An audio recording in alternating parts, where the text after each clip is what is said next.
Yo, coming to you live from Philadelphia, Pennsylvania, aka Title Town, USA. Y'all know how we always start this? Even though our Sixers are down 2 games to nothing, it's still Title Town, USA. The Eagles still won in February, and the Villanova Wildcats won again in March, so it's still Title Town. They can't take that away from us. But I'm rocking out, all you Trey fans. He's back. It's been like 2 or 3 weeks, but he's back. And Trey and Matt should be incoming, but right now I'm rocking out with Trey. So go ahead and reintroduce yourself, Trey. All right, what's going on, everybody?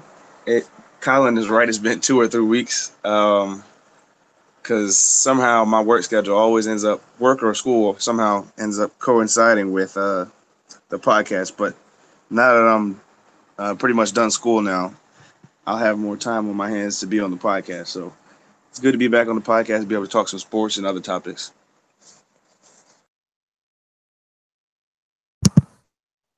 All right. Well, y'all know how we start this. Trey, I know I told you we're casualizing it because I know I told you all fair. Fan hit us up that they couldn't follow the last time we had a college. I think we were talking about college basketball the last time this person watched.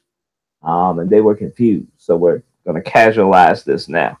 All right, so as we always start this, we start with our crossover hot takes. For those of you that don't know, this is your first time watching.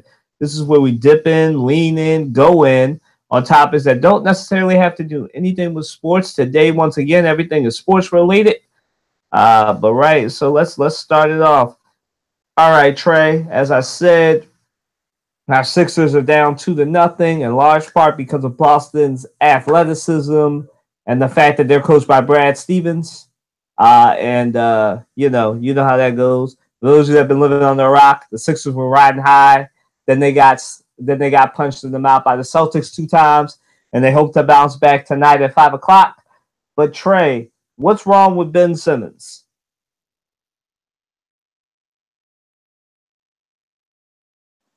I wouldn't say there's anything wrong with Ben Simmons. I think he's a young player, and I mean, you know this, Kylan, and from watching any sport really, that typically younger players, um, whether they come out, whether they came out of, back in the day where you had, yeah, where you could come right out of high school, they're one and done. They played 4 years in college. Whether they didn't go to college and they played overseas and came to the NBA, a lot of times there's a lot of inconsistency.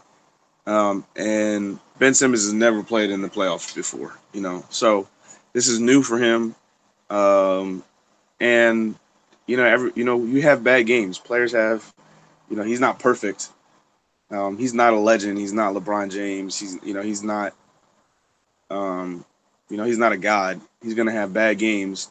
Um, Now you say, well, okay, he only scored 1 point.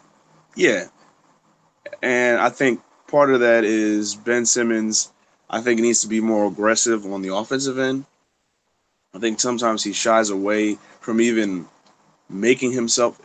One of the things as a basketball player that you have to do is, even if you're not the best scorer, um, you need to at least make yourself look like a threat to score. Because what happens is, if your defender knows that you can't, or you kind of shy away from trying to shoot and score, what happens is they play off of you, and it becomes that much harder. Not only to it makes it not, if you were going to try to score, it makes it that much harder to try to score. Plus, it cuts off a lot of passing lanes, and it makes it harder to space the floor, because now they know, out of at least one out of five players on the court is not going to shoot a three, period, because he either he knows he can't make it, or he's just afraid to shoot.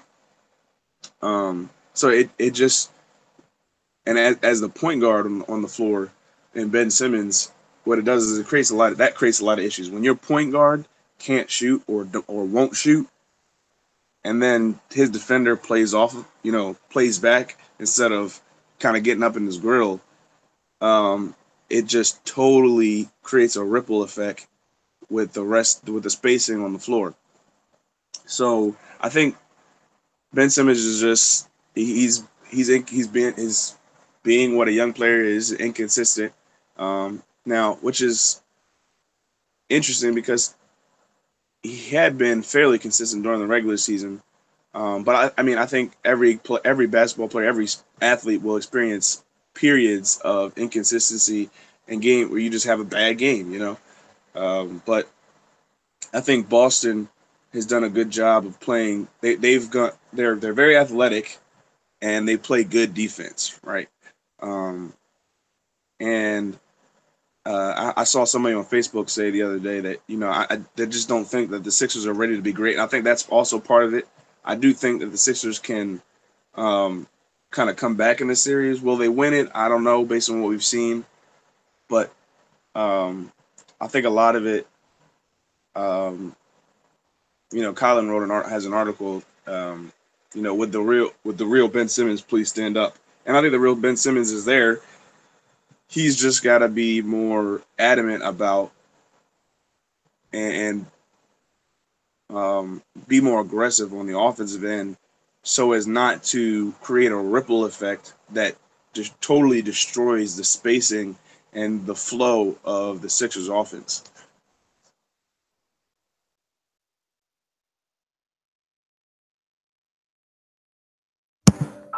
Yes, let me say this. Yes, Trey referenced my article. You should definitely check that out on WatsonSportsTakes.com. Yeah, I mean, Trey really hit the nail on the head. I mean, he is a young player who's playing very inconsistent right now. But I feel for Ben Simmons, he's being hindered by the fact that we've all known this. Anybody that knows Ben Simmons or watched him play college basketball, we know that Ben Simmons can never shoot. Now, what he did during that year off is anybody's guess, because there's no articles on that. But in my opinion, the player that he is now, right now, is the fault of Ben Simmons. Now, Ben Simmons took a year off. A popular chant in Boston this week has been not a rookie. And technically, he's not a rookie, but it's his first NBA season, so technically he is a rookie. Anyway, he did not perfect the jump shot yet. And him not perfecting a jump shot yet is a very, very major downside of the Sixers offense right now, because Ben Simmons is the person that, as we all know, brings the ball up, sets up everything. And if he is setting up everything, but they're playing excellent defense on him, he's being guarded by Marcus Smart. Marcus Smart is the main reason why Ben Simmons is being shut down right now, because Ben Simmons is the only one that's really, Marcus Smart is the only one that's really been on him. And, it hasn't really been anybody else. Jason Tatum has been checking Covington, although Trey knows I call Rocco self-check, because he checks himself, especially shooting them dumb shots all the time. And I think that Ben Simmons is right now suffering from the fact that he is inconsistent at the moment right now. Very inconsistent. And he needs to play better basketball. I suggested in the article that the one thing they should do is definitely take him off the ball. I know that's blasphemy in Philadelphia. How dare I take somebody who is a small forward and take him off the ball? Somebody else got to bring the ball up. Ben Simmons plays have to be creative for Ben Simmons. We're at a point now where it's time to start trying the radical stuff, because worst come to worst and we lose this game, we're down 3-0, and there's a possibility that we get swept in Philadelphia. That can't happen. So take the ball out of Ben Simmons' hands. If that means you got to play TJ McConnell in the second unit and put Ben Simmons where he belongs as a shooting guard or as a small forward, it's time to do something radical, Brett Brown, because right now Ben Simmons is in need of some great game planning. So take that man off the ball have some screens set for him. Ben Simmons is the type of person right now with the way he's playing, he's got to get confidence. Having only 6 or 7 points throughout 2 games is atrocious, especially for a man that was averaging 18.5 points per game, 8.6 rebounds, and 9 assists per game against the Heat. He hasn't lost it. It's just that Ben Simmons is being checked by Marcus Smart. And Marcus Smart is a good defender, but he's not that good that Ben Simmons still can't get hits. So Brett Brown needs to take him off the ball. He needs to start cutting. He needs to start being a little bit more selfish. Because I know we've said on this podcast before, as far as Ben Simmons goes, is as far as this team, or it's been said as far as Joel Embiid goes, is as far as this team goes. Well, after seeing how this team has been performing lately and blowing a 22-point lead, I'm ready to change my statement. As far as Ben Simmons will take this team, is as far as they will go. And right now, Ben Simmons needs to wake up. Like I said, the real Ben Simmons, please stand up. You know, borrowing a line from Eminem, please stand up. Because I know he said yesterday he talked to Allen Iverson. That's good. While you're at it, talk to Carson Wentz. Get a speech by Jason Kelce. I don't know what you need, but you need something to wake you up. So do what you got to do, man. Talk to Dr. J. Talk to Moses Malone. Talk to who you need to talk to get your confidence back up. Because right now, as Trey said, I think it's more of a confidence thing. I really do. Because like I said, Marcus Smart is smaller than him and everything. But Marcus Smart is checking Ben Simmons, a 6'5", 6'4" player. I don't know how tall Marcus Smart is. Trey, how tall is Marcus Smart? Maybe 6'3", 6'4". Ben Simmons is 6'10". Yeah, so okay. 6'7" inches. Yeah, he's got 6'7" inches on Marcus Smart, and yeah, he's not taking them into the paint. My thing is with Ben, like I think he said it right. He's thinking too much. One, first of all, he's also letting them take him out of the game. Like Thursday, I don't know if Trey watched the game live, but I don't know if he saw that highlight where he had Aaron Baines on him. And he did not want to take Aaron Baines to the hole. That was a guaranteed foul, Ben. Like, you just got to see something go through the basket. That's what's wrong with Ben Simmons, for real, for real. He needs to see a shot go through the basket. I don't care if it's a jump shot. Now, they say in practice, my sources that are close to the Sixers say that he shoots a jump shot and shoots 3-pointers every practice. I don't know why it doesn't translate in the game, but it's not translating. So Ben Simmons, after the season is over, I mean, I have the Sixers in 6, so I gave the Celtics 2 already. So once this series, listen, I'm gonna say this, right? I'm gonna make a prediction. If the real Ben Simmons comes out tonight, which I have a feeling he will, the Sixers and in these next 2 games, the Sixers can win 4 straight. I really do think they can win 4 straight if Ben Simmons shows up. But Ben Simmons, after this season, regardless of what happens, you need to go work out with Dwayne Wade and work on the jump shot. You need to go work out with Dwayne Wade's trainer and LeBron James's trainer and get yourself a jump shot. Because this was LeBron's problem early in his season, in his career too. He couldn't shoot, so he went and worked with Shaq. He wouldn't work with Kareem. He wouldn't work with Olajuwon to get a jump shot. So after this series or Eastern Conference Finals, however long this season goes, Ben, get yourself a jump shot. Get yourself a jump shot. Because that's why Boston's been able to check you, because you can't shoot. Get yourself a jump shot. That's what's wrong with Ben Simmons. He can't shoot. And he's in his own head. He has no confidence. I don't know how you let Marcus Smart check you and you're 6'10", 6'11". Doesn't work. Get yourself a jump shot. Show up tonight. Get Jason Kelce, Carson Wentz. Get your guru. Pray. Whoever you need. Get somebody to speak life into you so you can play these next 4 games. Because this right here is a career definer for you. Because Joel Embiid's been showing up. JJ Redick's been showing up. Ben Simmons, you're the missing piece. Show up tonight. Go ahead. Go ahead, Andre. What's up, y'all? Dre Terry. Ben Simmons. Well, Colin, what I tell you about this dude? I told you and Matt, y'all want to argue me down to death about the Sixers, and I told y'all gotta take it one game at a time.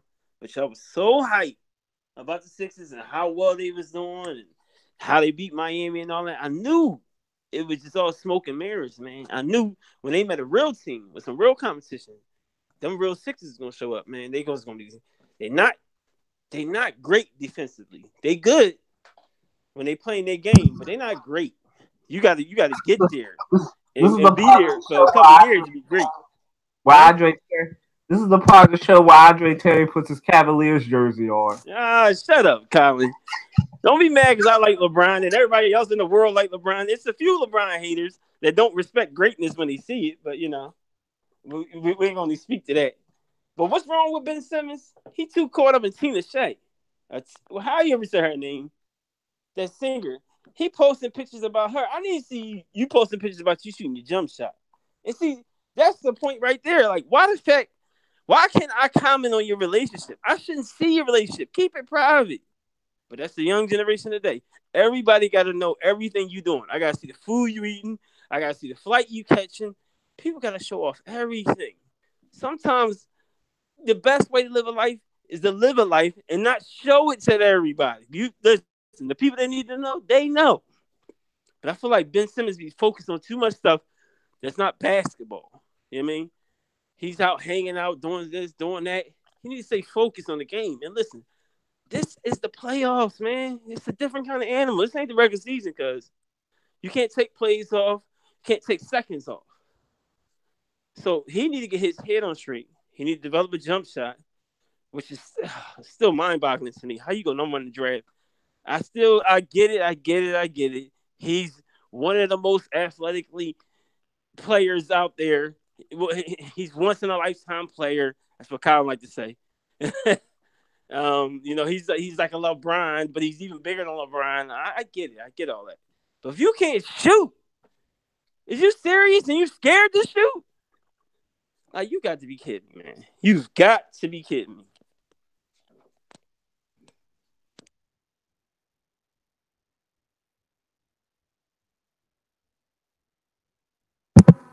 For those of you that don't know, Andre is a closet Cavaliers fan. When he's not, ain't nobody closet nothing. Don't start that nonsense.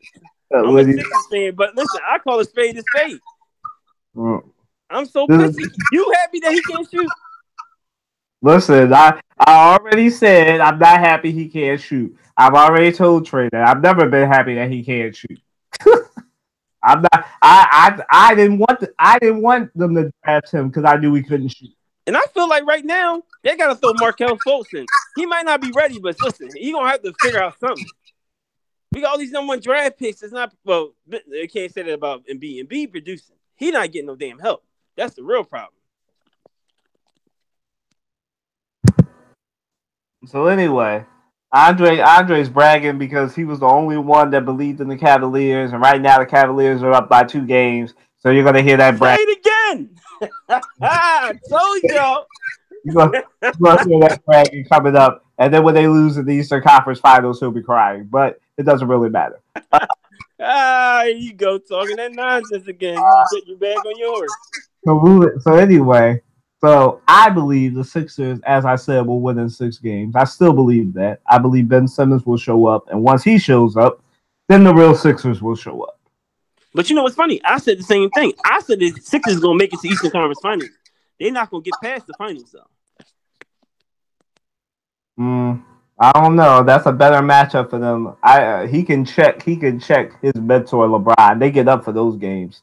Anyway, they don't get up for the Celtics for some reason.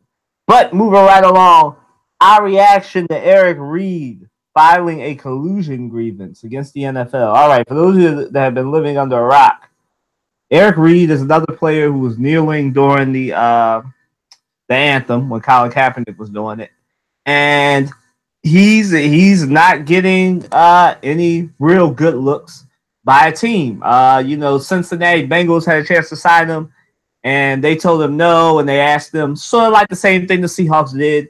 They asked him, would you continue to kneel? I guess he didn't give them a satisfactory answer, and ergo, he's not on the team. So we'll see. Go ahead, Andre. What's your reaction to him filing a grievance?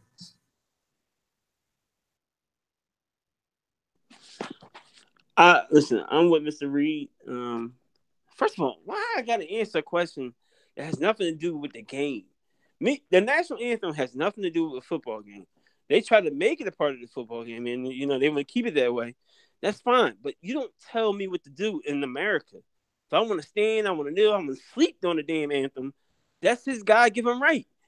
They can't tell him what to do, and they can't enforce it on him. But you see, they gonna say no. The hell we can't. We're gonna blackball you. So I wholeheartedly agree with him. The teams that didn't, the Colts or whatever team it was, shame on you, man. Shame on you. If you say you represent what America stands for, that you won't let a man just stand up for his rights and for his values, and he does what he's supposed to do. Whatever he feels like is value in his heart, that's fine. That is fine. I wish one of these owners would take a stance instead of being scared, and trying to stay in the good boys club with all the other owners. It's just really a shame, though, man. It really is a shame. I hope he finds a job somewhere. Even if it's not in the NFL, I hope he finds it in a Canadian league or something. It's really a mess up situation, man. But I just suggest for Eric Reed in the middle time to do something like Colin Kaepernick, start his own foundation. Just keep educating young black men on the laws and how to deal with police officers and situations and all types of stuff. Shoot, when you got a platform like this, what they don't see is that they have a platform where they could possibly run for office because they already got the people's attention. So now you got to turn that attention into something positive and just use that for fuel for the fire.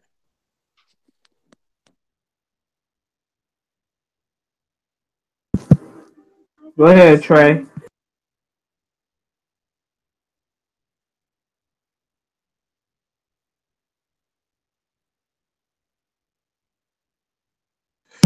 Um, this is actually I this is the first time hearing about this, but it's interesting um that when we talk about Kaepernick and now Eric Reed, both of which knelt, not in protest of not maybe indirectly in protest of our allegiance to a flag, but directly in protest of social injustices when it comes to African Americans. And it's very interesting that, now two players have filed collusion grievances against the NFL. And as far as I know, I mean, Eric Reed is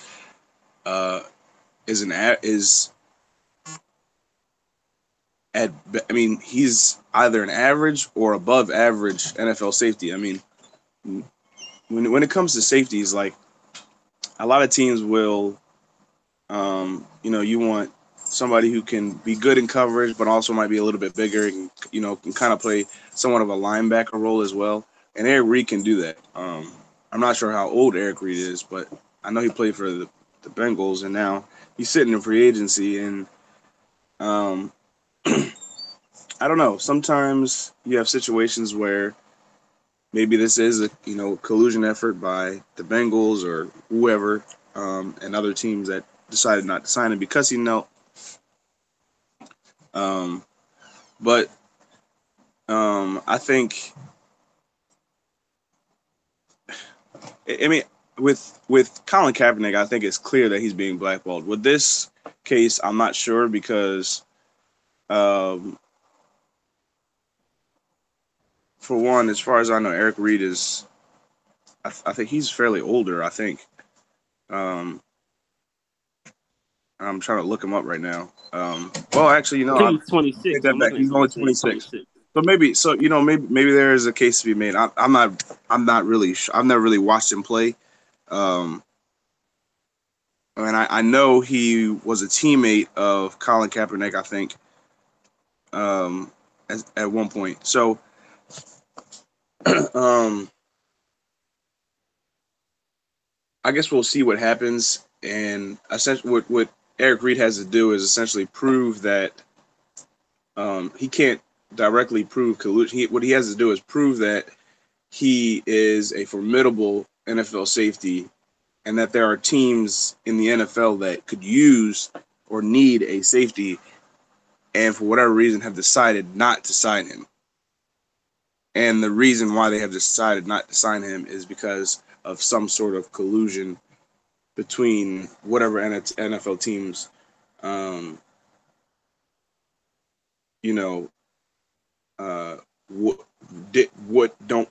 wouldn't sign him or haven't signed him. So we'll see if he can find it. If the NFL finds any evidence of that, and they found evidence with Colin Kaepernick, but it seems like it's not going anywhere for some reason. But we'll see, and maybe recently Colin Kaepernick got invited to the race summit, or Trump invited Colin Kaepernick there. So maybe we'll see Eric Reid get invited there. I don't know, but I think this is only time will tell what happens with this situation and whether or not it's actually collusion, or if maybe this is because I don't know much about Eric Reid and what he's like as a person. I know as a player he's pretty solid, but as a person, in the locker room and maybe any injuries, I don't know about that. So that could also be something, but we'll see.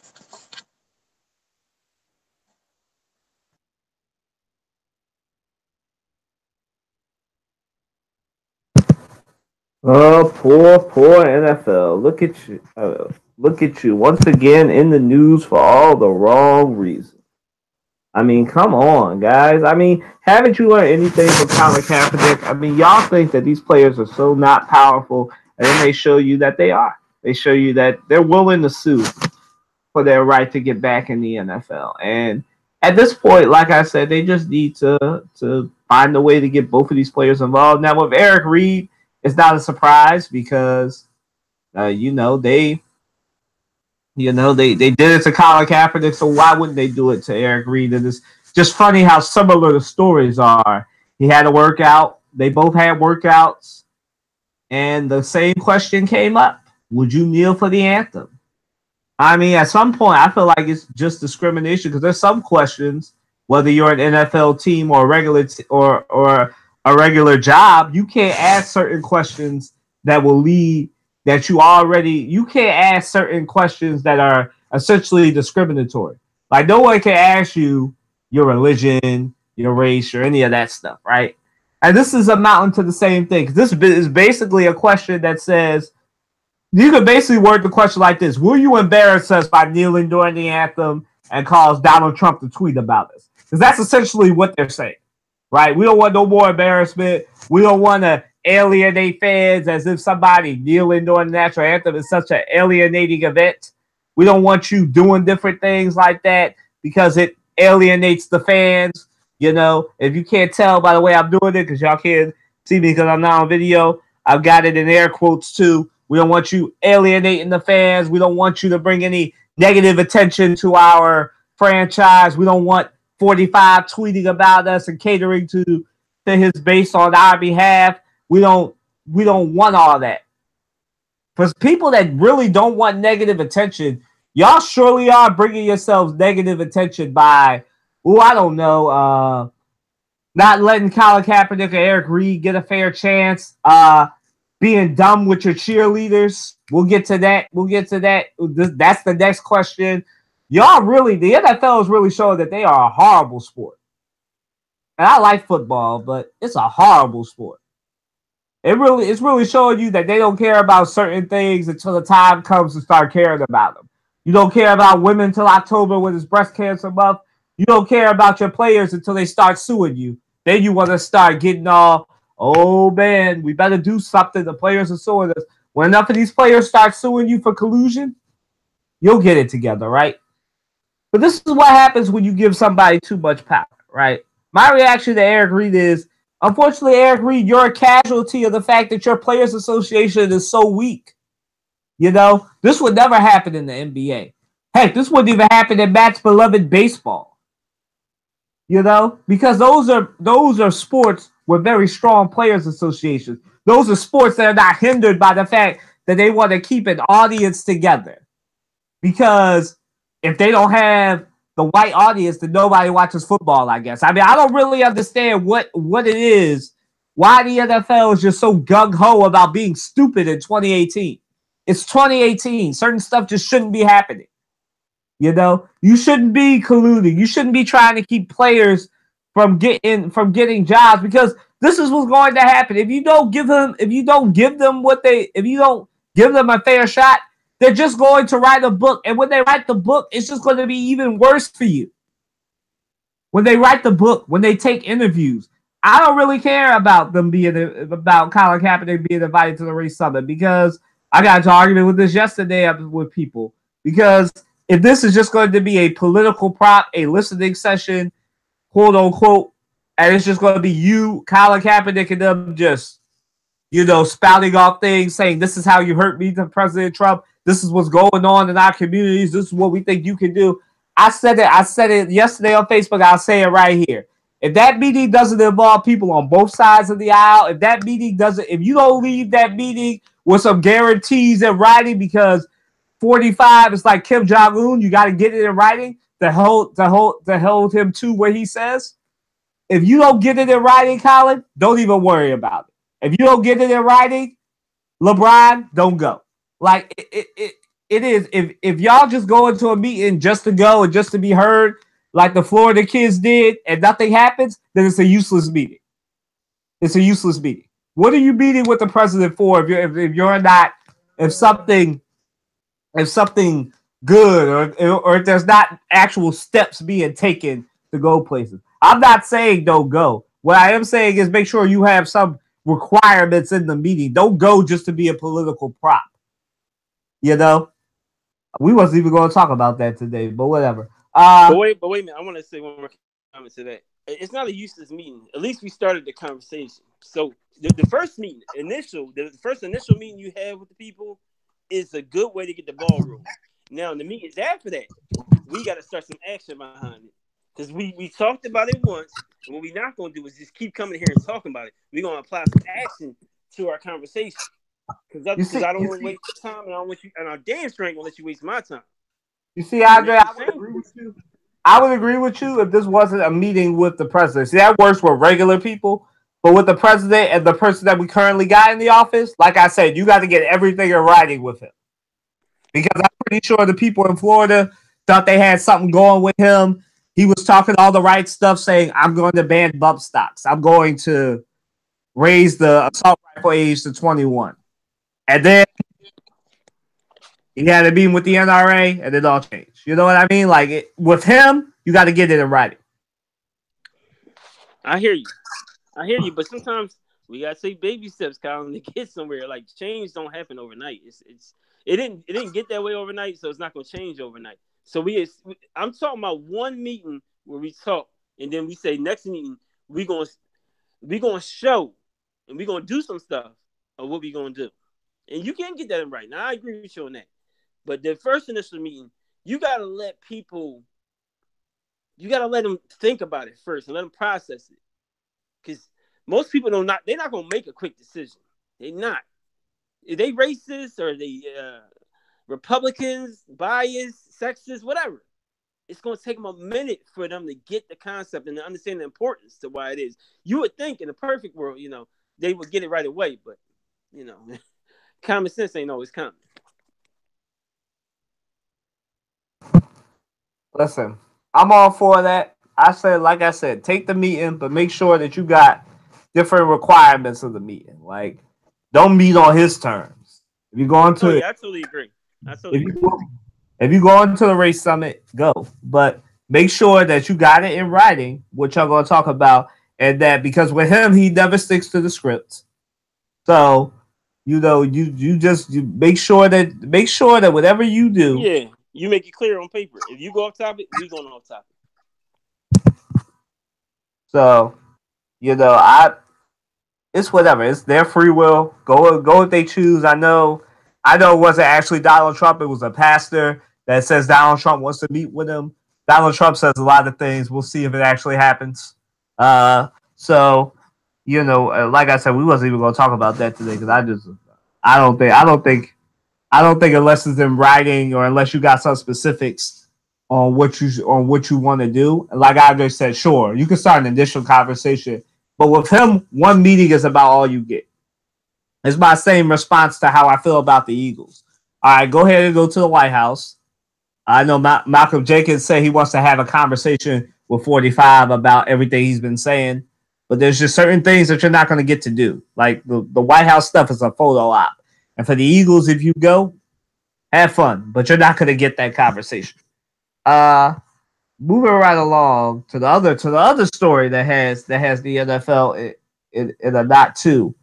Your reaction to the Washington football franchises basically pimping out their cheerleaders in 2013 and probably before that. Go ahead. I should say, because this is illegal stuff and we're not trying to get sued. We don't know outside of what this New York Times article is reporting how many times the Washington football franchise has pimped out the cheerleaders. We only know about 2013. Go ahead, Trey. We'll start with you.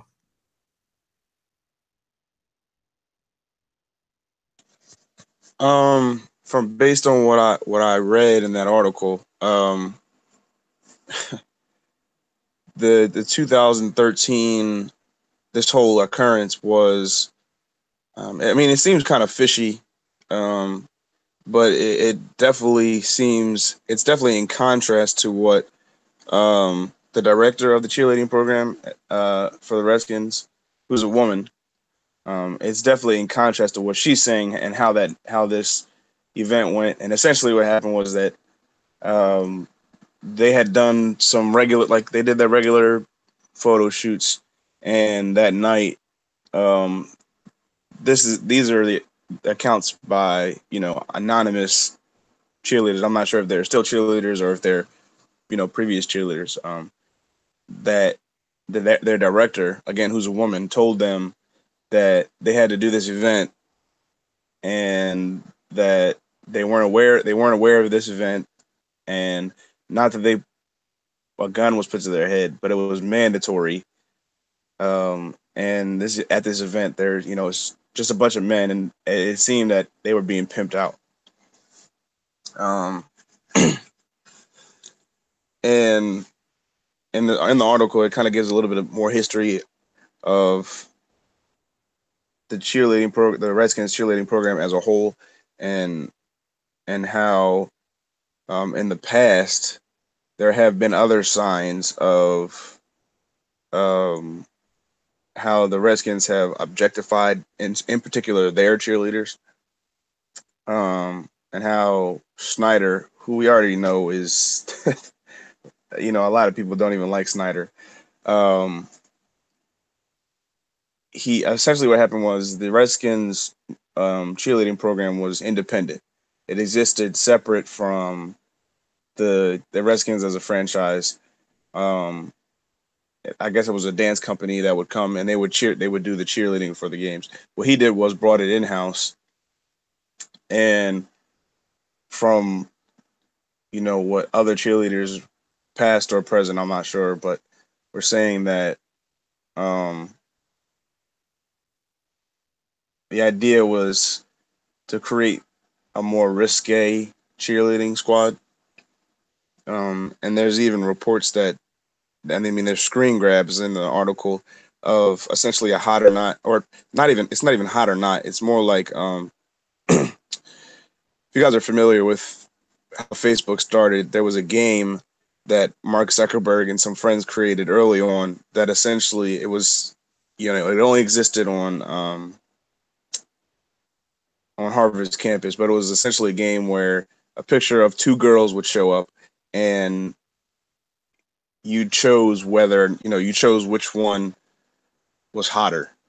And on the Redskins cheerleading squad website, there was a game. This is back in, I'm not sure, maybe, I think it was, the article said 2009. That there was a game like that where it had pictures from photo shoots of Redskins cheerleaders, and you could choose which one you thought was more hot. And I think that says a lot about both Snyder and the Redskins. Now, maybe it doesn't reveal anything about the director of the cheerleading program, herself, because maybe that maybe some of this stuff going on is coming from Snyder and other male, other people higher up in the organization in the front office. Maybe that some of this stuff is coming from them, and the director is kind of trying to fight some of these things, but unknowingly things will happen, and so she's kind of stuck in between, stuck in a situation where she can either, potentially lose her job, or continue to, please not necessarily the organization, but please people who sponsor the cheerleading program. And because the director, I'm not sure if I'm going to pronounce it right, but it's Jaconian or something like that. She actually has her own dance company called Capital Movement, and so I think she gets a lot of money from people who both sponsor the team and the Redskins and the cheerleading squad. So, based on what I'm reading from this article, it seems that there is an environment that Snyder tried to create from the jump of a very risque, and I'm saying, when I say risque, I'm saying more so than what you might see with other cheerleading programs. And in my opinion, well, I'll say this. And if you've watched any sport and any team that has cheerleaders, I mean, cheerleaders are not, at least professionally, are not dressed, and they don't dress to cover up. Okay, I mean, it could be super cold outside, and they're not dressed modestly. They're always dressed right. It's not. They're not. Entice you. What we would traditionally say is modest is not what a cheerleader is. Okay. Now, that does not mean that pimping out the cheerleaders is right by any means. However, I would say that if you're signing up to be a cheerleader, you're also signing a contract that says, you're going to do certain photo shoots. As a cheerleader on the field, you're not going to be dressed. You're not going to be dressed modestly. It's not like you're going to go out on the field and cheerlead, in a sweatsuit. But again, that does not justify any pimping or a movement. Any intention. Huh? Say that again. I said, or a moo-moo, like the grandmother type dresses. Right. But it doesn't justify any of that, where the girls are forced to do something that they didn't sign up to. Like, it's one thing to sign up and say, I want to be a cheerleader, because a lot of the girls do it because they're good dancers, and so, and they feel that being on an NFL cheerleading team is a good opportunity for them, and they probably get paid fairly well. So and they get more exposure. It's a bigger platform. Right, it's a bigger platform, and not only are they cheerleaders, but they're also models in a way. So it's if that's something that they want to do, and then it kind of gives them a better platform, and that's fine. But the idea that they would be pimped out because of that, and as far as I know, that might not be inside whatever contract that they sign, or whatever agreement they have with the squad. And I think part of it is coming from, with the Redskins at least, I don't know about other teams, is that the director of the cheerleading squad has her own dance company, and so I think she has some ulterior motives, and whether it's intentional or unintentional, it seems that there's been multiple cases where the cheerleaders have been, again, either intentionally by her or unintentionally pimped out.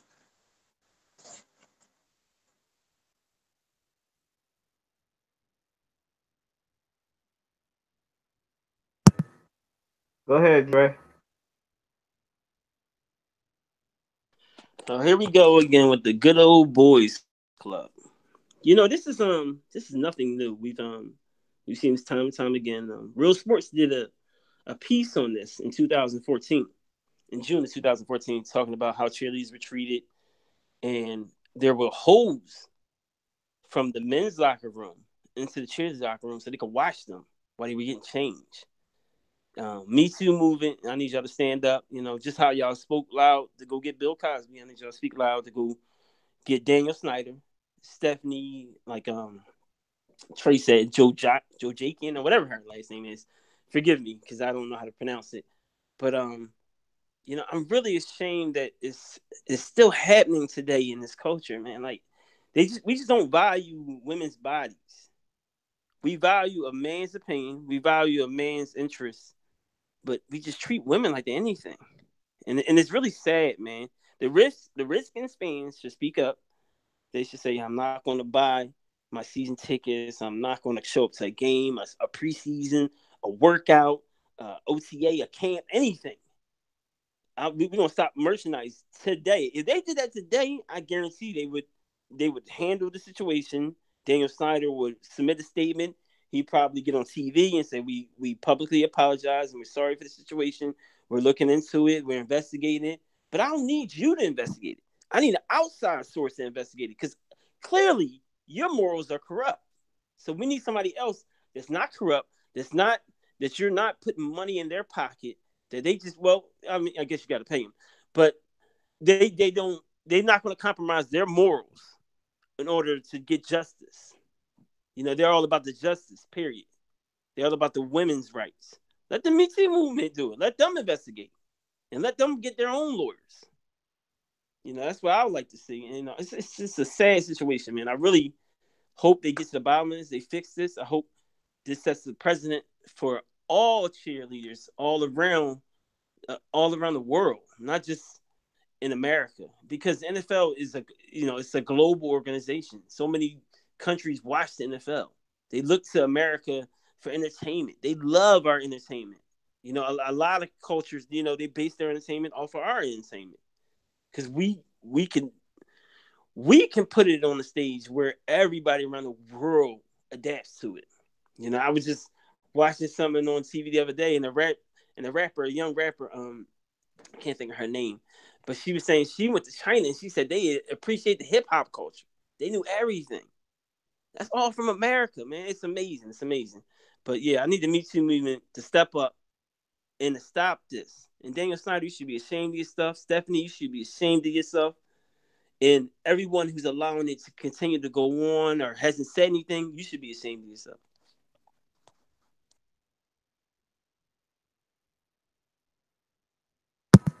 Matt.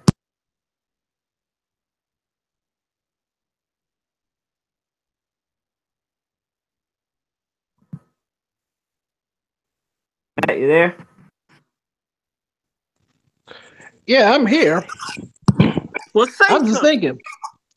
You know what? I had enough of you. I just got here. I know. It's good to hear you, man. Y'all talk about this Washington franchise again. The dumpster fire that is the Washington franchise. Are we talking about the fact?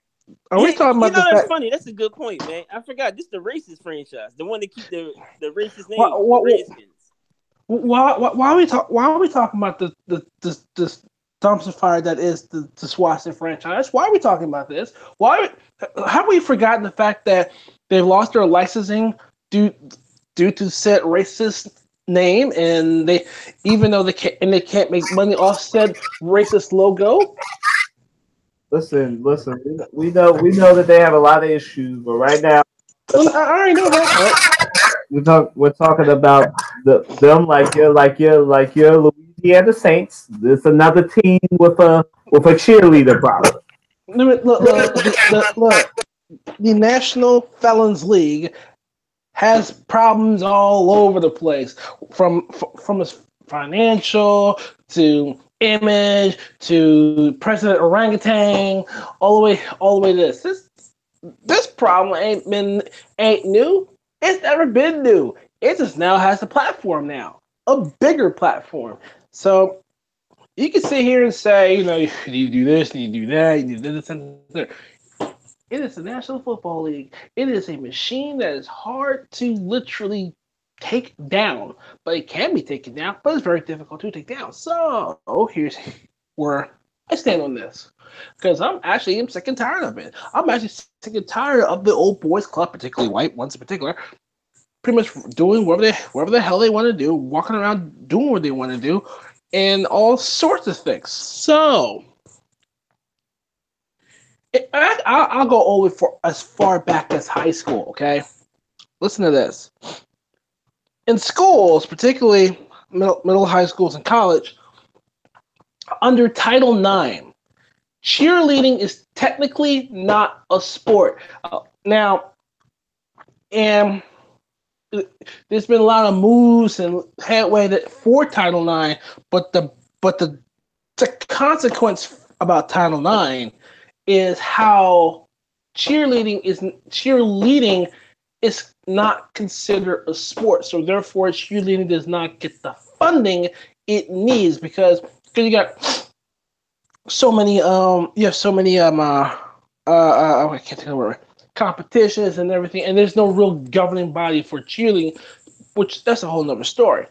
But cheerleading does not have sports funding. There should be sports funding because, like I said, there's dancers, there's gymnastics involved, and everything else. And some of those, many of these girls and ladies are gymnasts because there's a lot of tumbling involved. So to come back home, here you go. Yes, in any profession that you do, in any corporation, any company that you do, you must treat anyone with the utmost respect. If you cannot do that, you must remove yourself or bring somebody else in to take care of such matter to where as though you cannot. It is the old boys club. It's been this way for so long, and finally it's just coming down to its knees. Not in the way that, should be, but it's coming down. So, with that being said, if this should not have been an issue. This should have, if you care about your sad workers and cheerleaders and everything else, you should treat them right, treat them fairly, treat them like as if they're, I don't know, what's the word I'm looking for? Human. They have to be. They're human beings. Matt, look, look, the interesting thing about the NFL, because you mentioned treating everybody fairly and right? The interesting thing about the NFL, though, is that there are no rules or regulations as to, because the cheerleading squad is in team. It's right. There's no rules or regulations really about what they do with their cheerleaders from the NFL. There's no NFL regulations as to that. So the team can do what they want. And that's a problem. And that right there is a problem. I mean, it is based on, you have a point there. It's based on organization, but that's where it lies in the issue. Unlike the players, which they are technically contractual workers and entertainers by law. They're entertainers by law. The cheerleaders should, in some way, shape, or form, either be lumped up in the National Football League or come up with a union of their own, or something like that, something of that matter to make sure stuff like this do not happen.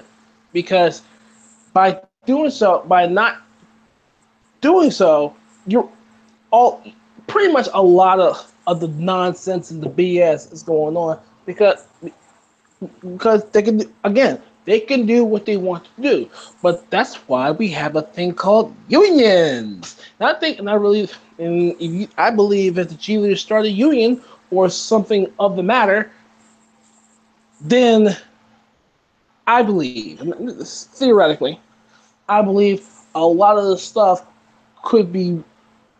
You will not hear much, if not any of it, because there is protections and there is laws, particularly of the labor kind, where a lot of stuff wouldn't happen, and they will be lumped in with the players in some way. Not saying they get. I'm not saying they should not get the same privileged players again. I'm not saying or not saying it, but there should be some type of protection. I think forming some type of union is the best way to go.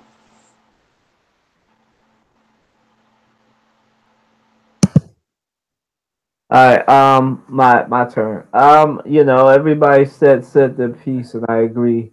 This will be short and sweet for me. I just feel yet again we have an NFL franchise that's showing that they don't really care about winning. I said this earlier when we talked about the Eric Reid stuff. I mean, it just feels like they only care about certain demographics when it's convenient for them. Women, because I was looking at the demographics, I believe women make up a good, healthy portion of the audience. I believe that it's 60% men and about 40% women, and that demographic steadily keeps rising as the male demographic steadily falls. You have, and the NFL is just doing terrible with its future demographic. I mean, I feel even baseball does better with women than the NFL. And there is so much wrong with how they treat their cheerleaders. The fact that they only give them minimum wage, the fact that your average McDonald's worker makes more than an NFL cheerleader. That's all they get is minimum wage, no health insurance, nothing that we brought up.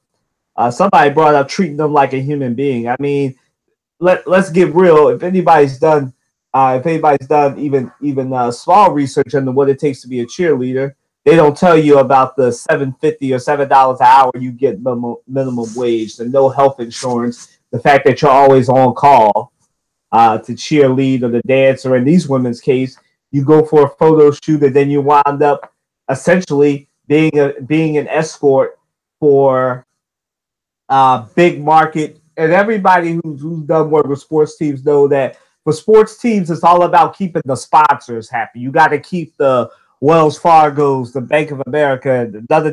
I don't believe none of these companies are mentioned in the article. I'm just giving an example. You got to keep the sponsors happy. And what happened is they had a photo shoot for a calendar. They were topless. Then they had to go, 5 or 6 of them, as Trey pointed out, had to go and escort the big time sponsors, the people from different people. I think the one company that I know that was mentioned was FedEx, because that's the people that had their name on the stadium that the R's play in. So you have a lot of things going on here. Like, and as Andre said, it's to a point now where I don't want the NFL investigating the NFL. That's as funny as the NCAA investigating the NCAA. We all know that's not gonna turn into anything justifiable. So they need somebody from outside, somebody that has no NFL connections to do an investigation on this. And then Roger Goodell has to do something, because this is his league, and he cannot continue to turn a blind eye to what's going on with his franchises, because this is what's going to keep happening. The combination of the mistreatment of the cheerleaders, combine that with the CTE, combine that with the anthem protest, combine that with the fact that on both sides you've got different fans that are upset with the treatment of Colin Kaepernick, or upset with the lack of punishment for Colin Kaepernick and the NFL and players that kneel. The NFL is not going to be the number one sport for very much longer. If this small batch of fires just keep coming up, it's going to be hilarious because listen, my number one sport is basketball, so miss me with all this football is the number one sports stuff. But anyway, you have you See, that's why there's no cheerleaders in baseball, with the exception of the Miami Marlins. listen. So you have all that, and you have all that's combining to take the NFL down. And the NFL has to do something. I mean, there's no if, ands, or buts about it. They got to do something about it. If they don't, they're going down. It really is that simple. So moving right along to our last hot take. Our reaction to Matt Ryan's contract extension. Here, I'll start. I am very proud of Matt Ryan. Only Matt Ryan, a kid from Chester County, can turn a career that has been largely successful, but with one Super Bowl appearance and one of the biggest choke jobs in Super Bowl history, can negotiate his way to being the highest paid quarterback in the NFL off of one Super Bowl appearance. Like some people say that Sam Bradford's agent is good. Anybody look at Matt Ryan's agent? I mean, sure, Sam Bradford is the walking joke in the NFL because he gets injured a lot. But I mean, Matt Ryan, I mean, he's gone to what? One or two NFC championship games, one Super Bowl appearance, one of the worst choke jobs ever. It wasn't just him, it was the Falcons as a whole. So I'm not laying that blame on him. But I know he's good. His numbers say he deserves to be a top 5, top 4 paid quarterback. But the number one quarterback in the NFL, the number one contract in the NFL, that's a little much for me. But kudos to his agent. Kudos to you, Matt Ryan. You totally do deserve it because your numbers say you deserve it. But you can do better. Is what I'm going to say. So I hope you earn this contract. I hope you earn your next contract. But I mean, I'm happy for you, a Pennsylvania native doing well, getting his money.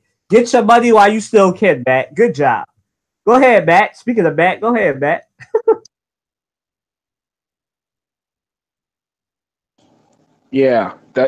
My namesake. All right, look, I first of all, I couldn't believe the fact he got paid that much. Let's start there. I believe he is a top 5 Q quarterback. I'm sorry, I just can't believe that man got paid like that. I mean, that's highway. To me, I could be highway robbery depending on the player. But I think Atlanta got bigger fish to fry right now. I mean, you look. Let's be real here. In the NFC South, you have New Orleans and Carolina, and you after that big gigantic choke job on Super Bowl 51, you gonna pay this man this much? I mean, that's great and wonderful. His numbers speak for itself. He's one of the best quarterbacks in the league. But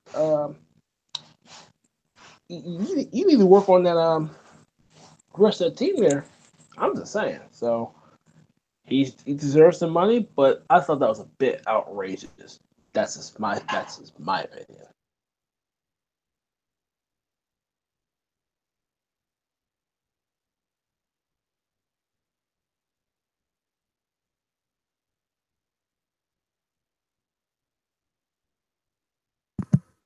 Go ahead, Andre. You can't be too surprised, man. None of y'all can be too surprised because the Falcons, the owner of the Falcons, can't think of his name right now. He pays his quarterbacks. You see Arthur Blank. There you go. Appreciate you. Arthur Blank pays his quarterbacks. He paid Michael Vick the most anybody was getting in the NFL when he came in the league. And not that Michael Vick wasn't worth it, because I thought he was worth every penny. He was marketable. He was energizing. Like when you watch Michael Vick, like you just got, like you felt in love with football. Even if you ain't like football, you like, go, Mike, go! Like it's just like It was like watching a superhero fly across the field. It was something out of a comic book. That's what it was. Yeah, I didn't realize he's going to extension this quick, but that's what they do with quarterbacks. They don't want to wait because they don't want a Kirk Cousins situations that happen. They don't want to Sam. I feel like Sam Bradford. Did Sam Bradford have a situation with his contract? I feel like they kept franchise tagging Sam Bradford. But we saw the Kirk Cousins situation. That got ugly with the Washington Redskins. I think they did him dirty. And they should have just paid him outright instead of kept trying to franchise tag him, just drag him along. It's the Washington franchise. You know they do everybody terrible. It's like bad contracts and bad players and players past their prime. It's them. That's why they sell dumpster fire. That's why they'll still be not in the playoff for the next 10 years because of Dan Snyder. If Dan Snyder get out of its own way, just like Jerry Jones will, then maybe they may have a fighting chance. I'm just saying. But you know what's funny? This compelled me to see how Colin Kaepernick matched up with other quarterbacks in the league. And so I came across an article for the Washington Post. And you know what they ranked Colin Kaepernick at? They ranked him at number 19, basically. They got him above Carson Palmer, Dak Prescott, Andy Dalton, Tyrod Taylor. All these guys got jobs. But Colin Kaepernick doesn't. They didn't rank him above Matt Ryan. Don't get me wrong. Like, Matt Ryan's number 12 on the list. But I still think it's absurd the fact that he's not playing in the league because he won't stand for the national anthem. I just had to throw that in there. I'm still mad about the situation. And I don't know, man. It's really comes to a point I might really stop watching this racist league, seriously, because it's getting ridiculous.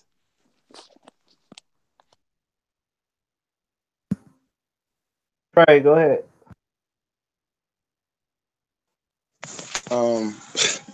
So let me preface this by saying I recently saw Infinity War, and so I've been consumed by that movie and figuring out what Avengers 4 is going to be about.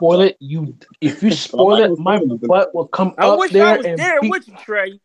No, I would never spoil it. I the will movie. kill you. I would never spoil that movie for anybody. Okay, I want everybody who hasn't seen that movie to have the same experience I did while watching it. So, because I've been so consumed in thinking about that movie and whatever, I have not paid attention to anything sports related. So this is news to me that Matt Ryan got a contract extension, and I just looked it up.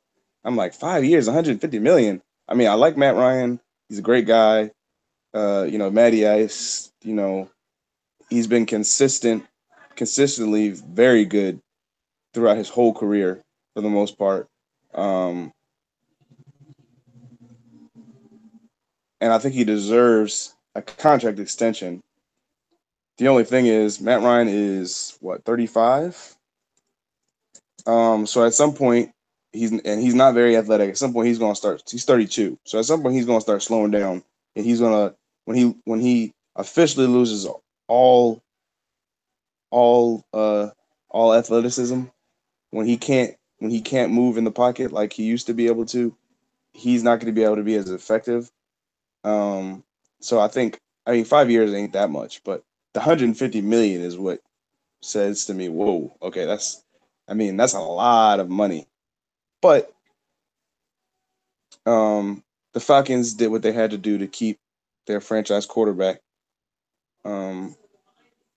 because they know what he's capable of. When he's on, he's on. So they did what they had to do to keep him. I was just shocked about when I looked it up. I was just shocked about the particular number, 150 million. I would have thought it would have been way less than that. Maybe 5 years, 75. 4 years, 80, something like that. But 5 years, 150 million. I say it's a little bit too much, but obviously the Falcons thought it was the right number. Matt Ryan and his agent and the Falcons came to an agreement that 150 million was the number that they were going to go with, and he signed the contract. So that's that. Like I said, congratulations to Matt Ryan's agent, because he did all the work. Uh, next to our next question. All right, guys. If the Raptors get swept, is it time to blow up the team? I'll start. Now, let me say this because I know Matt's blood pressure is boiling because he's probably thinking I'm trying to say that the Raptors are going to get swept. So let me belay your stuff, Matt. I did not think the Raptors will get swept, but for the sake of this question, let's talk hypotheticals. If the Raptors do happen to get swept and they lose both games in Cleveland and they do not put up a fight, then yes, it is time to trade one of the two. It's time to blow up the backcourt. It's time to either trade DeMar DeRozan or Kyle Lowry. And if you're going to blow up the backcourt, I think you got to trade Kyle Lowry. You know, DeMar DeRozan is younger. You got to play the numbers here. You know, if this scenario happens, it's time to trade Kyle Lowry. I know he just signed a new contract, but it's time to trade Kyle Lowry. Y'all have the Raptors now. They've already said, because I know ESPN did a story on it. This is the most successful Raptors, even though it doesn't seem like it. This is the most successful Raptors tenure of players between Lowry, DeRozan, and Casey that the Raptors have ever had. Let's remember, I believe the Raptors were founded in 99 or 98. Matt can correct me if I'm wrong, but I think it's 99, 98 that they were founded. Might have been even less than longer. 96. Okay, thank you. 96. So they were founded in the 90s, so they're a relatively young franchise. I think they're about as old, if not the same age as Trey. So they are a very young franchise. Now this is the most successful tenure the Raptors have had. And that's not saying much, but gotta give kudos where they deserve. So it's time to blow it up. It's time to get some new talent in there. It's time to get a new point guard if they do get swept. If they don't get swept, it might be time to consider getting a new team, not a new coach, getting new players, getting something, because it's about time that they start LeBron-proofing their team. Because obviously, when they face LeBron James and the Cavaliers, the Raptors just go stupid. It's like Superman when he faces Kryptonite. It's just like the Raptors shut down as soon as LeBron James is in the same building as them. So I don't know what they got to do, but I think if they get swept, even if they don't get swept and they lose, it might be time to blow up this team. Go ahead, Matt.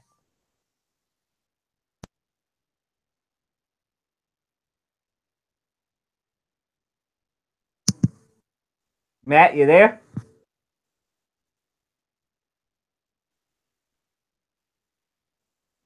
Go ahead. Did you call me, Kyle? So I said Matt, but Andre, I'm in research mode. But as I was looking, let's try to get my facts right as far as the Raptors is concerned. But I think it's 95 or it's probably 95 or 96. Can't remember. It's one of those 2 years. No, you don't blow up the team. You're nuts. I don't know about. I don't know as far as the money situation is concerned, but if you feel as though you are good enough to not only win the Atlantic Division, but become number one overall, you don't dismantle the team. You crazy? No. If you got the money and you got the means to do it, reload the gun. Reload. I feel as though Toronto is closer than they think they are. But to sit here after you went number one overall in the East, right? And you're facing a 2-0 deficit, and you're gonna tell me, you know what? If they get swept, blow the team up now? No. See, this is stuff that gets me in trouble. First of all, if I'm the number one, if I was number one and we getting killed 2-0, and then God forbid we get swept, I'm not thinking blow the team up. I'm thinking reload, recharge, and let's just try it again. Why would you think or believe that you should blow up a team if crap hits the fan? No, yeah, we are seeing you're facing one of the greatest players like in the world. So you're going to give up if you get swept, or Correction to or ever play loop. the game. One of the greatest players to ever play the game. I'm not getting an argument, but the point is, So what you come on the here for point then? is, don't get me started with this LeBron crap. I come here for this. I ain't come here for this LeBron nonsense. But you must keep your behind Don't right nobody where give you a damn live. what you came here for. You here now, so you gonna get into some stuff. You know, you go into a bar. Sometimes the fight breaks out. Anywho, I ain't worried about you no way, no how. Look, but if you are the Toronto Raptors, if I'm, you must reload. Look at the money situation. Look at your draft situation. See what you can do. But you better reload the gun and stay committed to this core of players. You, I think they have about what? I don't know. I don't know the number exactly, but generally about 2 3 years, two at the very minimum. So reload the gun. Do what you gotta do. You must beat LeBron James. And any LeBron James, the Boston Celtics, you may have to beat the Sixers as far as one's concerned. But the bottom line is, you better reload the gun because you they're gonna come for you because you're number one. So to sit here and tell me that you should just blow the team up just for the sake of blowing the team up, and you about to you might as well just tank. Ask me these stupid behind questions. What's wrong with these people? Andre, go ahead.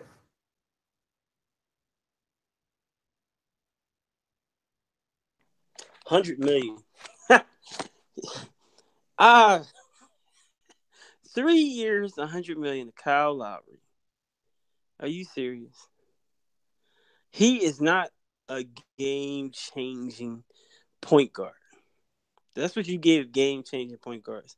I wouldn't mind you giving 100 million to Rajon Rondo, to a Jason Kidd. Even though Jason Kidd's not playing now, I'm just giving you examples. Um, Ben Simmons, of course, he's gonna make more than that. Trying to think who's some of the greats. Like who are some of the great point guards in the league right now? Chris Paul. Of course, I would give these players even more money, but I would not give Kyle Lowry 100 million.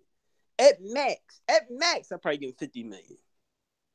But 100 million, I feel like if you get swept in this series, you gotta get rid of Kyle Lowry because he should be the captain of your team, right? He should be your general, right? Your general is supposed to push players. That's your on-court coach. He's supposed to push DeMar DeRozan, DeMar, Ro- DeMar Rosen to that next level in the supporting cast. He should show them the flaws of the team. He should know the team better than anybody else know the team. Him and the coach need to be in there watching film, breaking down habits that guys do, certain screens that like to set. If this guy moves back when he sets the screen, this guy moves up when he sets the screen. He needs to know all that. He needs to know the refs. He needs to know about name. He needs to be well in depth in the game. But I don't think Kyle Lowry's there. And I don't think he'll ever be there. I think he'll be a good player. He's not a great player, though. I'd be surprised if he even made the Hall of Fame. So they get swept, then they get rid of Kyle Lowry. And I know y'all probably like, hey, why I hate on Kyle Lowry so much? Like he came from Villanova. Okay, that's cool. But we gotta be critical of the team. You know, I don't have no ill will against Kyle Lowry. I wish him the best. I hope he keep playing to, his knees don't work no more. I personally think they need a better point guard.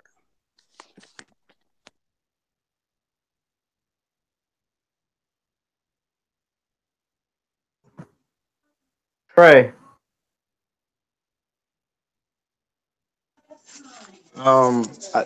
I think I'm gonna agree with what y'all were saying about reloading.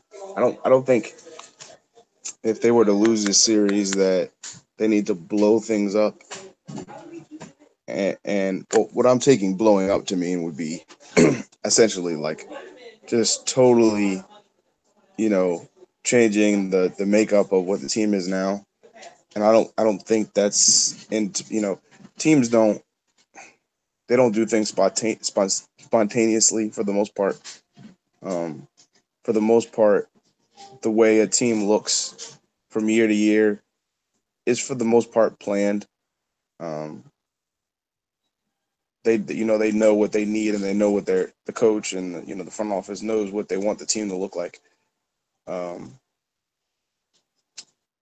so, so so I don't think that they will, and I don't think that they need to blow things up. I think they need to just retool and rework the roster. Um, and part of that may mean firing some people in the front office. And if you want to say blowing up, you might have to blow up some things in the front office. But then again, that a new coach with a new coach, there's always a period of, unless you hire somebody, unless you like promote somebody, there's always a period of,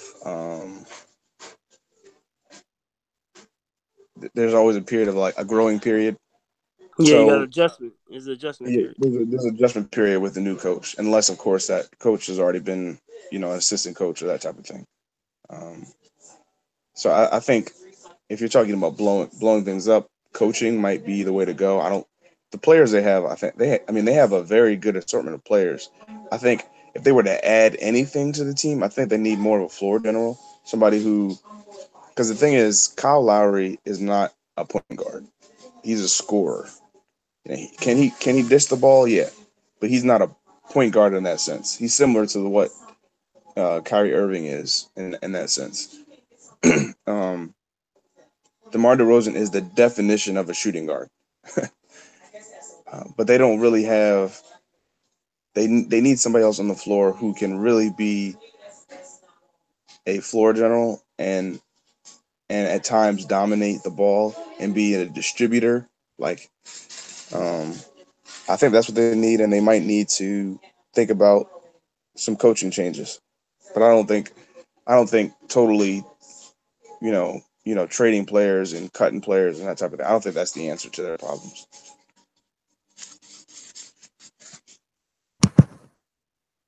All right, moving right along. We're just gonna keep it moving. All right. Are the Cavs that good, or are the Raptors just that bad? Let me start. So the first game, right? The Raptors, for all intents and purposes, and even Andre will admit this. The Raptors, for all intents and purposes, this series shouldn't be 2-0. It should be 1-1 because the Raptors had no business losing that first game. They suffered a power outage at the wrong time. They just could not hit a shot, especially Giannis Valanciunas missing those 3 extra rebounds. It's not like the Cavaliers outside of Tristan Thompson and LeBron James can grab a rebound anyway, and Kevin Love. But they wound up losing, and then in the next game they just got destroyed. I mean, game 1 was the best chance they had to win and beat LeBron. LeBron had a terrible game. He was 13 for 30. He had a terrible game, and they still won. So now Cleveland has their confidence. I'm not ready to say that they're going to get swept because I still have Cleveland in about maybe 5 or 6 games. But the Raptors, I don't know what it is. I think it really is that the Raptors have been just that bad lately. Like the Cavaliers are good, but they're not good enough where both of these games, except for the second game, involved some type of luck. Like it involved luck that the Raptors just went 0 for 20 those last 2 minutes of the fourth quarter, then overtime, and then it's just like, and then based on the last game, Kevin Love dropped 31 and LeBron James dropped 43 in game 2. So it's just at this point it is what it is now. Now the Cavaliers have some confidence. The Raptors don't have no confidence. So right now it's the Raptors are really that bad. Cleveland, I think it's both at the same time. Cleveland is good, but the Raptors have been bad these last 2 games, and I don't think that they'll be that bad again. But hey, they're facing their kryptonite, the Cleveland Cavaliers, so you never know. Go ahead, Matt.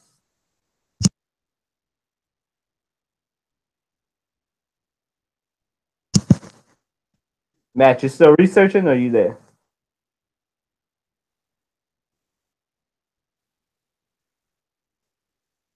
All right, go ahead, Andre.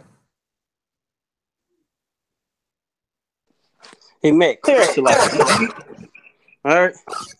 Don't come in the office. Just clean out your locker. Checks in the mail. Don't worry about it. Cause I'm sick and tired of you today. I bet you respond to that. All right. The Cavs. I thought you never asked a question, Colin. Oh. I don't even probably have to answer this question. Y'all know what I'm gonna say, but I'm gonna answer it anyway. Are the Cavs that good, or are the Raptors just that bad? I would say it's both. You can't never count greatness out. You just can't, man. Like when you got a great player like LeBron James, and he's playing out of his mind. You know, I knew he would wake up, but I didn't know how he would wake up. And with him hitting them fadeaway shots, looking like the son of Michael Jordan, man. If LeBron keeps playing like this, and Kevin Love finally wakes up, and what I talked about before on the podcast, Kevin Love is an all-star. I don't want to say center, maybe a power forward, because he doesn't really play like the center position. He can get down the paint, but he's more of a give me the ball, I'll shoot. I can get my own shot. I can make threes for you.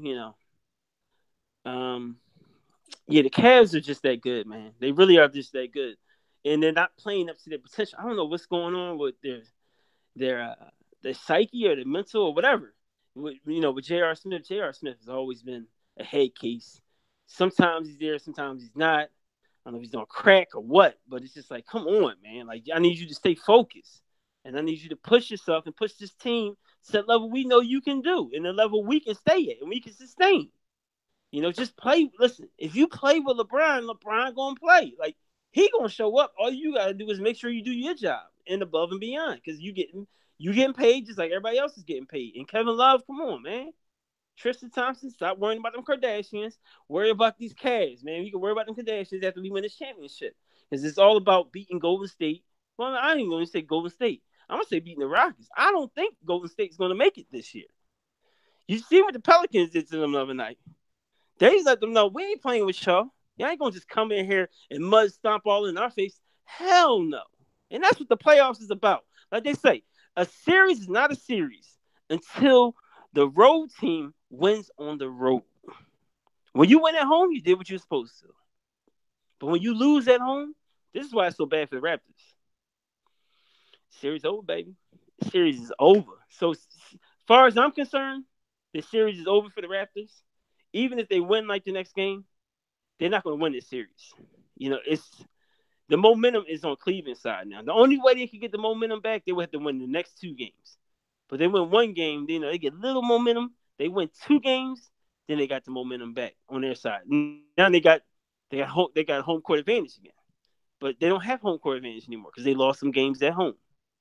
And LeBron, keep doing your thing, man.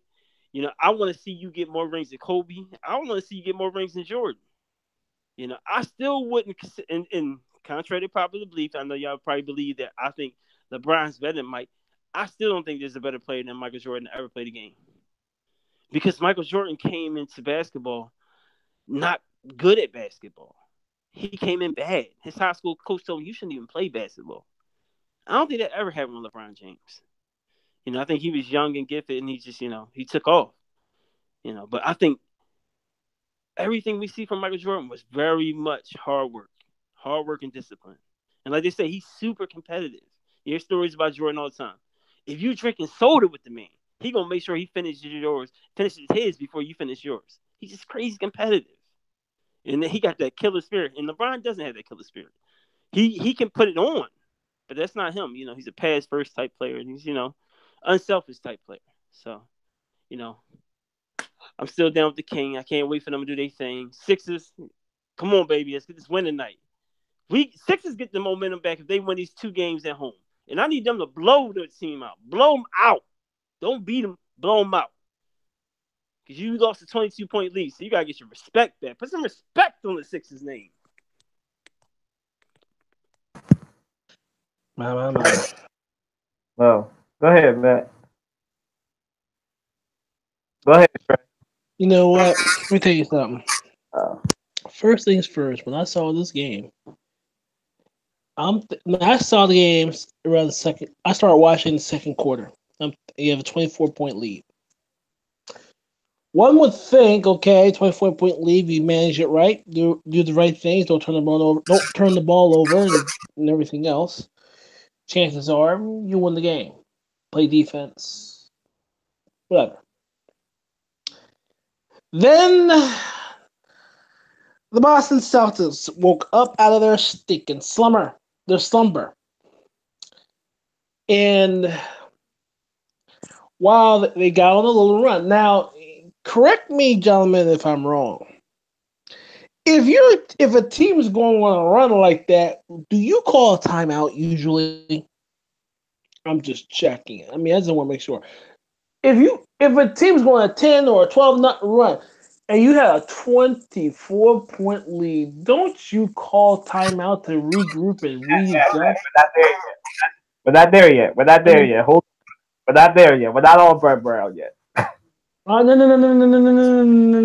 I ain't there yet. No. I'm not there yet. I just wanted to make sure if I'm right. Because you're right. What I saw was a team that really just spiraled out of control.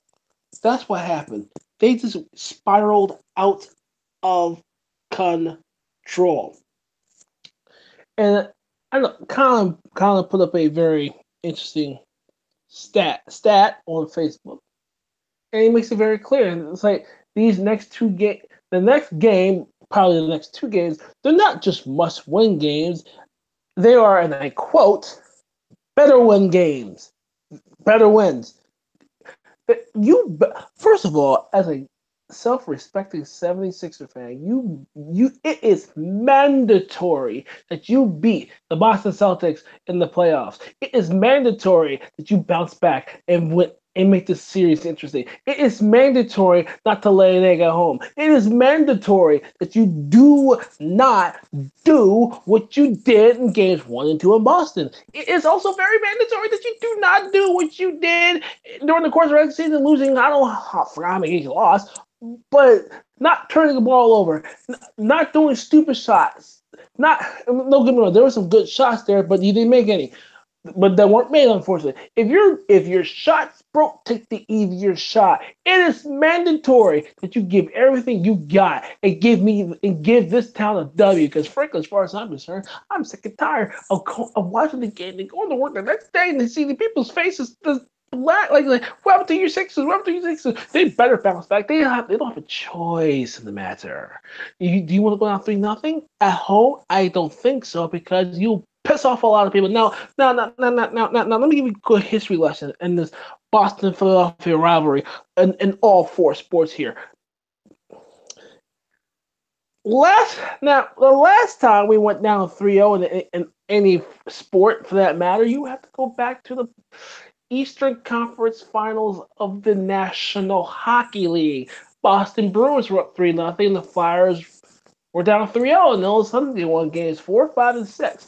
Now, game 7, down 3-0. I think in the first period, called timeout. And then next, rattle off X amount of goals, won the game. Eastern Conference semis, excuse me. Eastern Conference semis. Can it be done? Yes. But I don't want to go down 3-0 to pull that miracle off. No. Instead, what needs to be done is simply this. You need to play solid basketball. You cannot, you shall not, and most importantly, you will not under any circumstances, lose to the Boston Celtics. It is mandatory as a Sixer fan base. It is mandatory that you beat the Boston Celtics. Plain and simple. There are no discussions. There is no in between. No, it is mandatory. You must beat this team. Will this team bounce back? They better bounce back. They don't have a choice but to bounce back. And they have to get Ben Simmons going. Having 1 point, okay, it was a bad game, granted. But and on top of that, what pissed me off even more is bad game. It was a horrible game. 1 point. 1 point. One. We're not there yet. Y'all just jumping the gun. Go ahead and jump the gun, man. We're not there yet. Go ahead. No. Colin, we pissed. We pissed. It's the Boston Celtics. You know what kind of history we got with the Boston Celtics? Listen. All right. Y'all gonna make me drop stats. Y'all know I don't want to do this. The Sixers are 0-11 with that. I'm about to harsh Carmelo because I wrote this article about this. The Boston Celtics are 36-0, went up 2 games to nothing. We're 0-11. This is franchise history. 0-11 went down 2-0. 36-0 went up 2-0. So the Sixers are facing history right now. So Ben Simmons better show up, or history's going to repeat itself. Go ahead, Matt. Brett Brown better show up too, or he out of here. See. I'm not saying that we're not jumping the gun here. We're just saying the fact that for the Philadelphia 76ers, they must. I repeat, they must win. They must win Game 3. It is mandatory to win Game 3 to Game 4, particularly at home. Now, can you steal Game 5 with 2-2? It's a possibility, but the thing is, you have to take 2 in Philadelphia. It is mandatory, and the fact that if the team is not shooting, you must take the easier shot. In this case, you might if you dish the Embiid, if you can dish it down the if Simmons can take it down to the hole, if Covington grew a pair and finally get slashed down, whatever the case, cost turnovers, something, anything. Freak that. Put Covington on the bench. He should have been on the bench. He should have been on the bench after Miami. Put Justin Anderson in. Get that defensive specialist in the game. Justin Anderson. Who else needs to play? Markelle Fultz needs to play at least 2 minutes. I don't care. We're at home. The worst come to worst, we'll be down 3-0. Nobody wants to go down 3-0, but it's time to play Justin Anderson at least. Sorry, man. Go ahead. No, you're fine. You're fine. I mean, and you're right. Markelle Fultz needs to play more than 2 minutes. He needs to get a thunder, a Bolton in his ass, a Bolton and lightning in his ass, and produce something. Look, I agree with both of you. There hasn't been a Markelle Fultz signing yet, and yet, Mr. Tatum over there, he's a rookie versus Ben Simmons. No, I'm sick and tired of it. So I expect the Philadelphia faithful to just give the Boston fans the proverbial Philadelphia finger and just get this win. That's the mandatory part of it all. Now I expect Trey to follow this up because I know what we need to do is get hostile. When they come in, we need to be loud. We need to be like boo every time they step for a free throw. We need to make sure they ain't got no friends. They let them know they ain't got no friends in Philadelphia. We need to harass every Boston Celtics fan to come in there. I'm not saying physical. But I'm saying we need to talk trash to them to let them know you in Philadelphia now, baby. You in Philadelphia. Oh, boy. I second that. Trey? Go ahead, Trey. They just went on a tangent. I'm sorry. You need to go in the room. You need to be quiet. So are we still back? We back on the Sixers, or we on the Raptors? It's a Cavs question. I tell them, Colin, don't worry. I tell them, are the Cavs that good, or are the Raptors just that bad? I think LeBron is just that good. I've always liked the Raptors as a team. They've got a compilation of some really good players. But the Raptors, I mean, even towards the end of the regular season, weren't playing as well as they had towards the beginning of the season. And I think, be honest with you, as a team, the Cavs are not that good. I'm gonna just say that straight up. And I've never felt that the Raptors were that good either. Like, I mean, people were telling me, the Raptors are gonna beat the Cavs, and I was like, I don't see it. The Raptors are usually they'll go in the first round and do their thing, and then the second round they can't turn the corner, and we're seeing it right now. But I don't think that has anything to do with how good the Cavs are. I think it has everything to do with how inconsistent the Raptors are.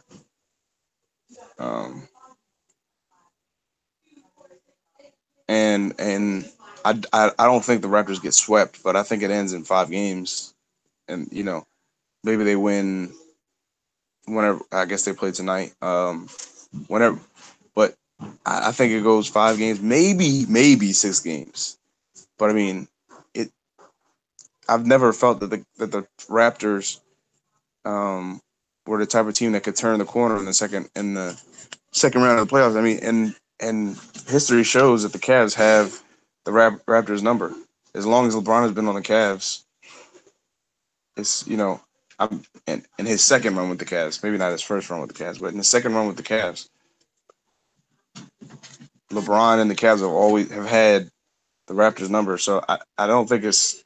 I think the question is, I think the Raptors are just that bad right now, but also I don't also think that the Cavs are that good of a team. I think that LeBron is a great player and that he can carry to an extent, I wouldn't say mediocre, but an average team.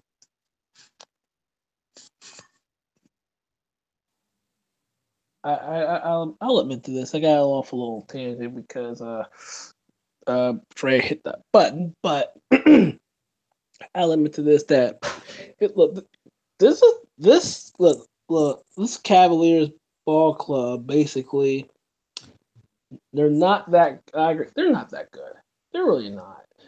They just so happen to have the greatest ball player in the world. That's all they got. But at the same time, the Toronto Raptors are just hit the worst.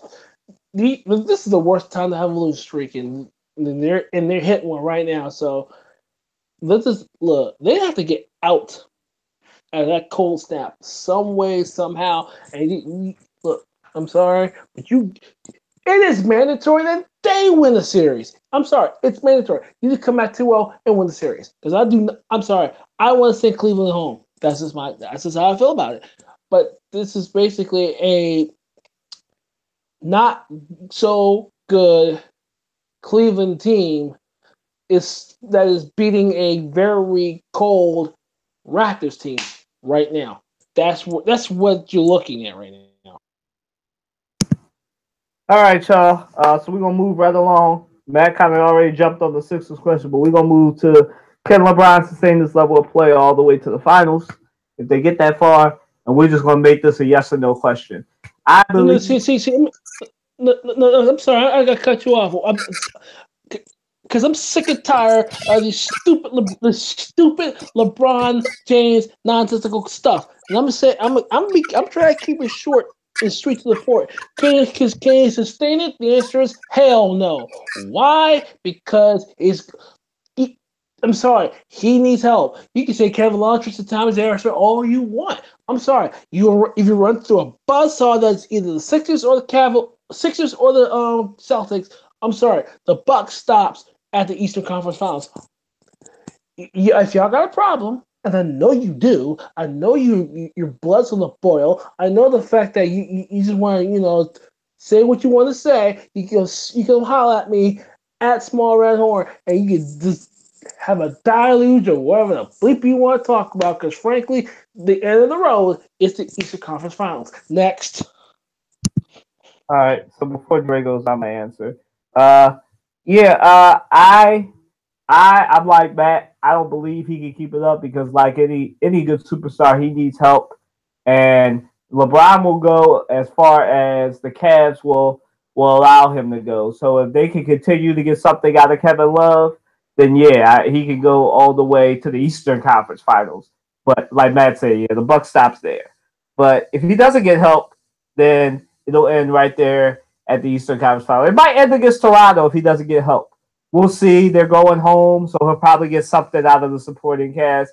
But no, he can't sustain that. The last time he did all that, he had a gentleman's sweep against the Warriors and lost in 5 games. He can't continue to play 40-something minutes and carry the Cavaliers to the finals. No, it's not going to happen. Go ahead, Andre. All right, let me start off by saying this. You know, when somebody starts saying this, they're going to have something behind it. Trey, I love you. Colin, I love you. Matt, I love you. But I know where I stand on certain things, and I'm not going to budge because I know what I know is right, and I'm going to speak to that. And LeBron can sustain this level. His motto is strive for greatness.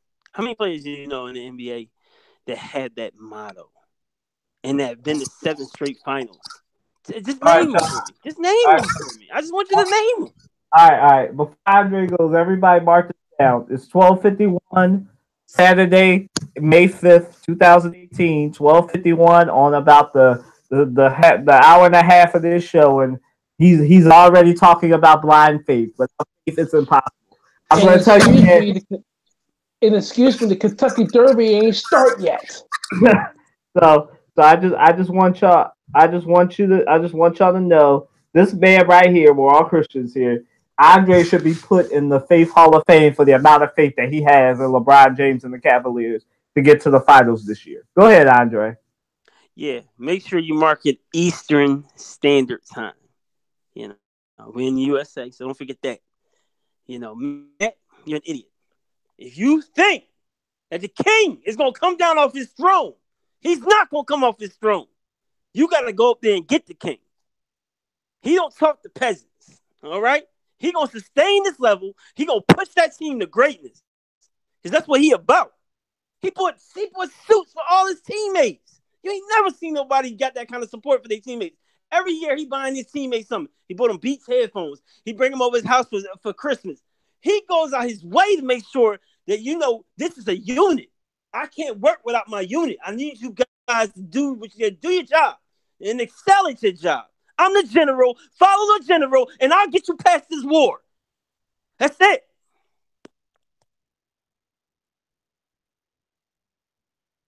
Are you a Sixer or Cavalier? Because this is what I don't understand from you. Yes, I know the fact you are a 4-for-4 fit, and I get it. And I also understand the fact that you have an undying love for LeBron James, and I understand that too. But I need for you to take those stupid-looking rose-colored glasses off of your stupid face, look at the team for what it is, and understand the fact that the buck stops at Eastern Conference Finals, whoever that may be. I'm sorry to tell you, but I am not sorry to tell you that this team is running out of gas, and you don't know it. No, I do know it. But listen, trust and believe this.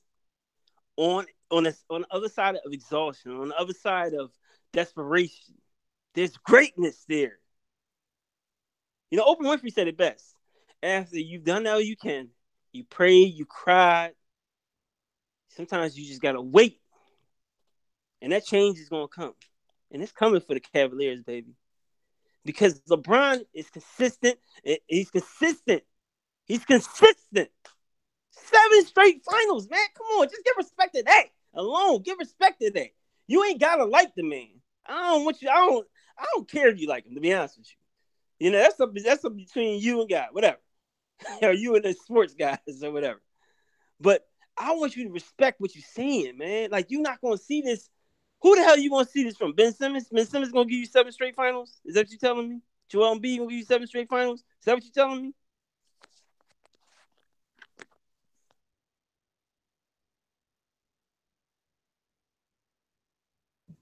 Frank, go ahead.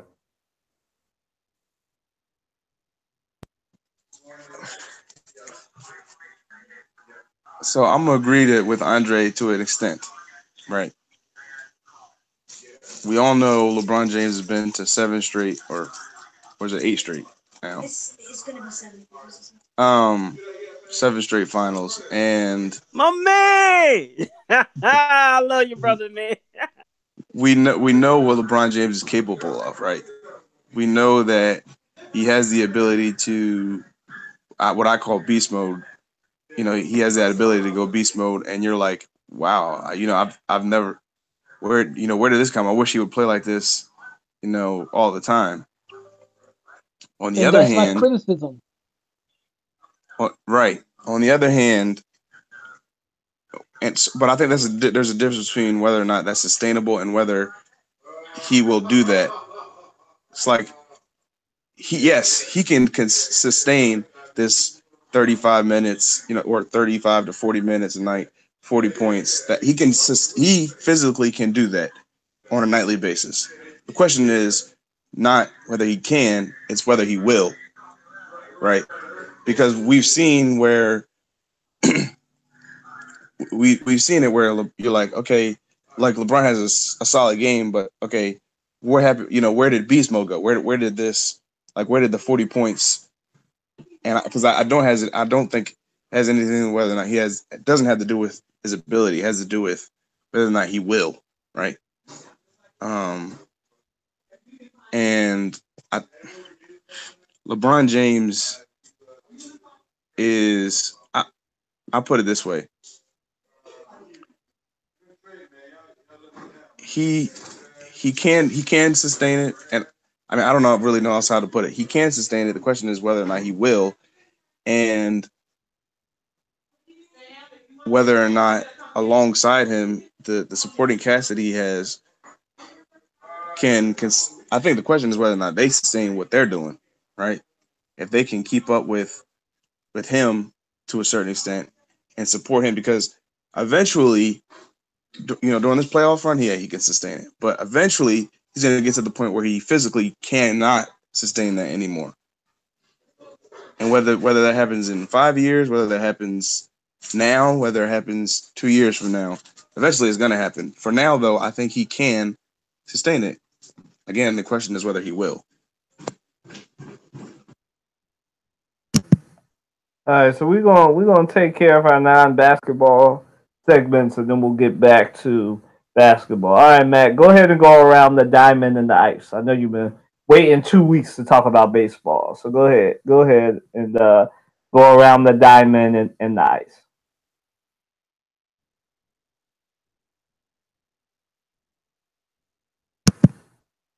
Matt, you there? You ready for your baseball segment? I told you clean out your laughing, man. I told you clean out your laugh. Well, I guess not. All right. So I don't know what's going on with Matt. He probably is doing something. He's probably doing Yeah, more what? research. Oh boy. Are we on the Sixers, or are we still talking about LeBron James and No, we're getting the rest of the non-basketball stuff out the way. So go ahead and do your baseball hockey thing, and then we'll do the Eagles, and then we'll get back to basketball. First things first. Let's get something real straight. Number one. I know last week I did say that the Phillies could possibly, and I kind of guaranteed it that they will make the playoffs. As soon as I made that guarantee, wham! They get on a snide, a bad snide. Last all the way on the last night when they lost 7-3 against the Nationals after giving up 7 runs in the first inning. I think 5 runs. I'll check back again. But it seems as though I have to remind myself every day. You cannot win a series. You cannot win the World Series in the month of April. Here it is, May, and already the Phillies on cue.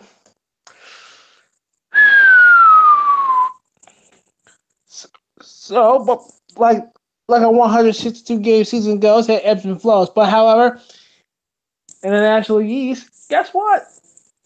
Guess who's up? Guess who's in the lead? It's Atlanta. Yes, the Atlanta Braves were in first place, and guess what? They played a third of the season against the Phillies, and guess what happened? The Braves won 2 out of 3 every time. So,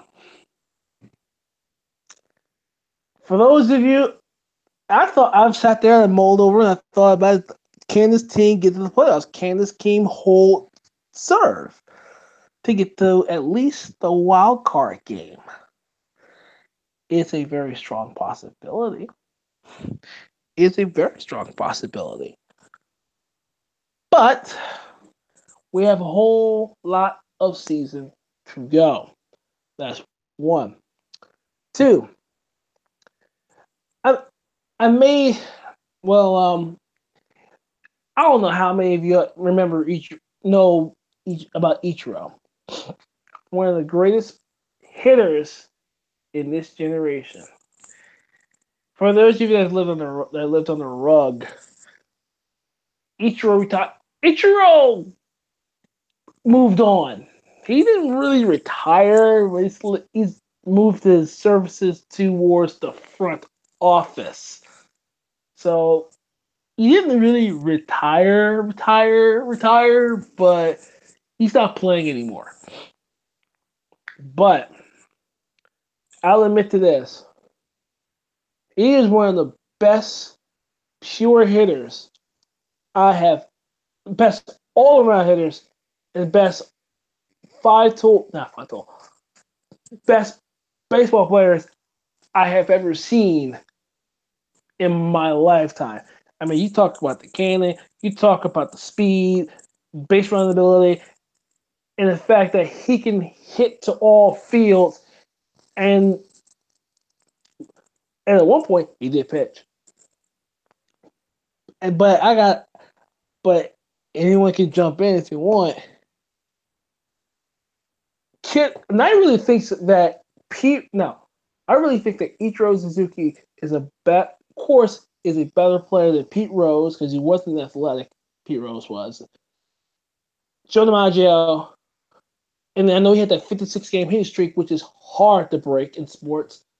And Ted Williams, the greatest hitter who ever lived.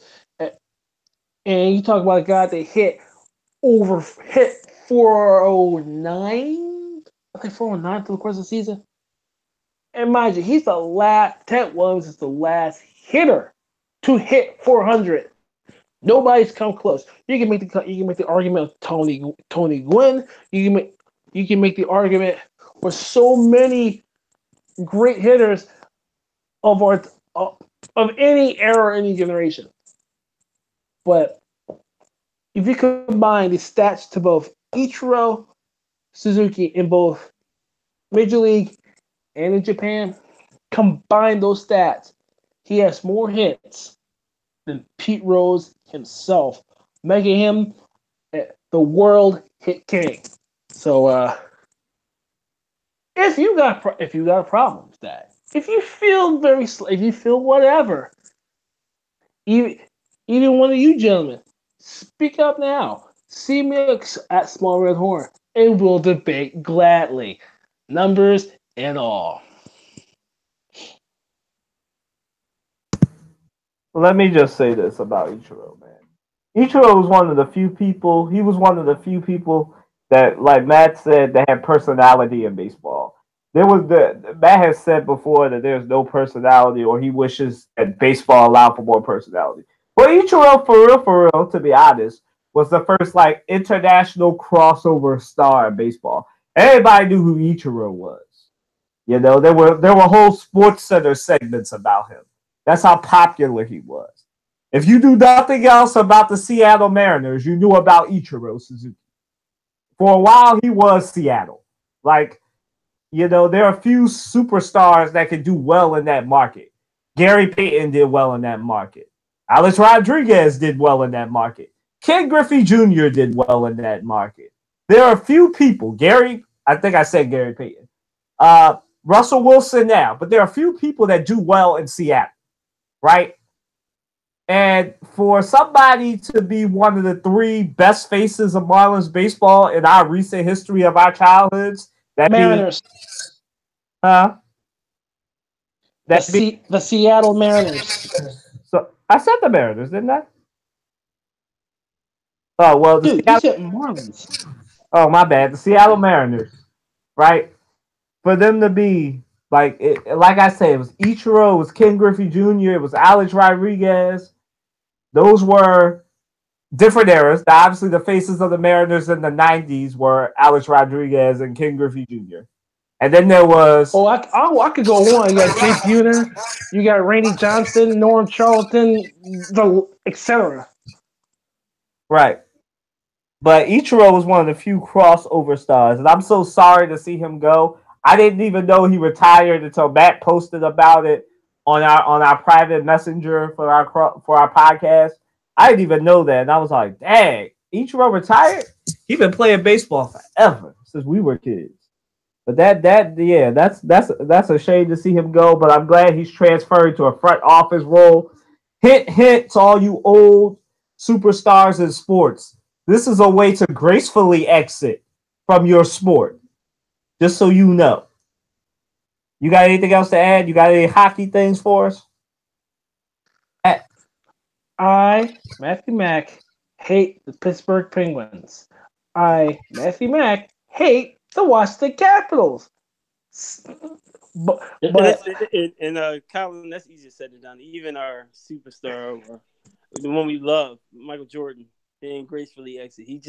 It's hard to leave that spotlight, man. Like, I probably go out kicking and screaming too. Like, if I played basketball for a living, I still would not get over that idea, just like Pastor say all the time, that Christ saved me. I would never get over that idea that I'm playing basketball for a living, and I'm getting well overpaid to do it. Taking care of generations of my family. So I would, listen, make sure you don't leave to the well is dry, man. They be grabbing dirt from me. I promise you that. But you have to remember this: when he came into the major leagues, it is a risk to bring a player over from that part of the country, a la Hideo Nomo. Who was the first to come over here? It's actually Hideo Nomo's one.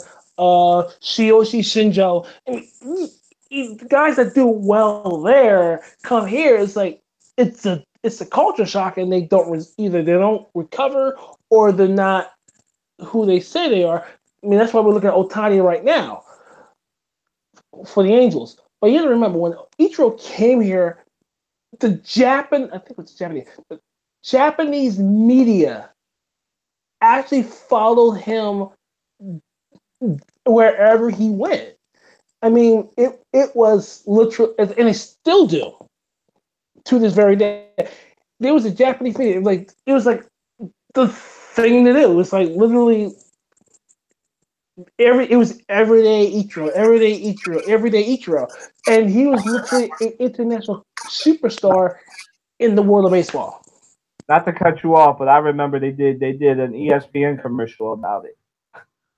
That good. I definitely do remember that they would follow him everywhere. Go ahead, Matt. Finish your thought. But you cannot find that literally anywhere else in any sport.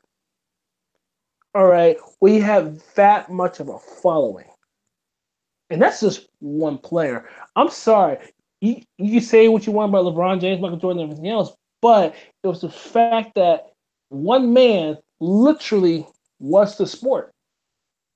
And it was, you talk about, you can make the argument for Griffey, you can make the argument for Mike Trout, I mean, Chris Bryant, Manny Machado, you can even make the argument for Bryce Harper, and I think Bryce Harper is one of the main faces of baseball, but he's not the face. But hats off to Ichiro Suzuki, because frankly, the way that he hits, I'm still picking him apart. All right, so with that out the way, all right, guys, let's go with the offseason that is the Philadelphia Eagles. Can the Eagles replace for those that don't know, Trey hasn't been paying attention. This might be a surprise to him. Tim Jernigan, the person who we traded for and got a 6th round, a 7th round, or 5th round. Matt can correct me if I'm wrong. We got a 5th, 6th, or 7th round pick for him from the Ravens. We are, well, right now, adding to the fact that apparently the Eagles, apparently Howie Roseman, great GM, but apparently another one where he didn't do research or somehow this slipped through the cracks. Tim Jernigan was playing with a herniated disc all year, and he has to get surgery. And I guess he tried to play through it during OTAs, but they found out about it, and a lot of they just gave him a new contract, or they did something with his contract to give him more money. Now it turns out he has to have surgery on a herniated disc in his back, and he'll be out at least until November. We might not see him until January. So, can the Eagles, with that knowledge, replace Jernigan? Go ahead, Matt.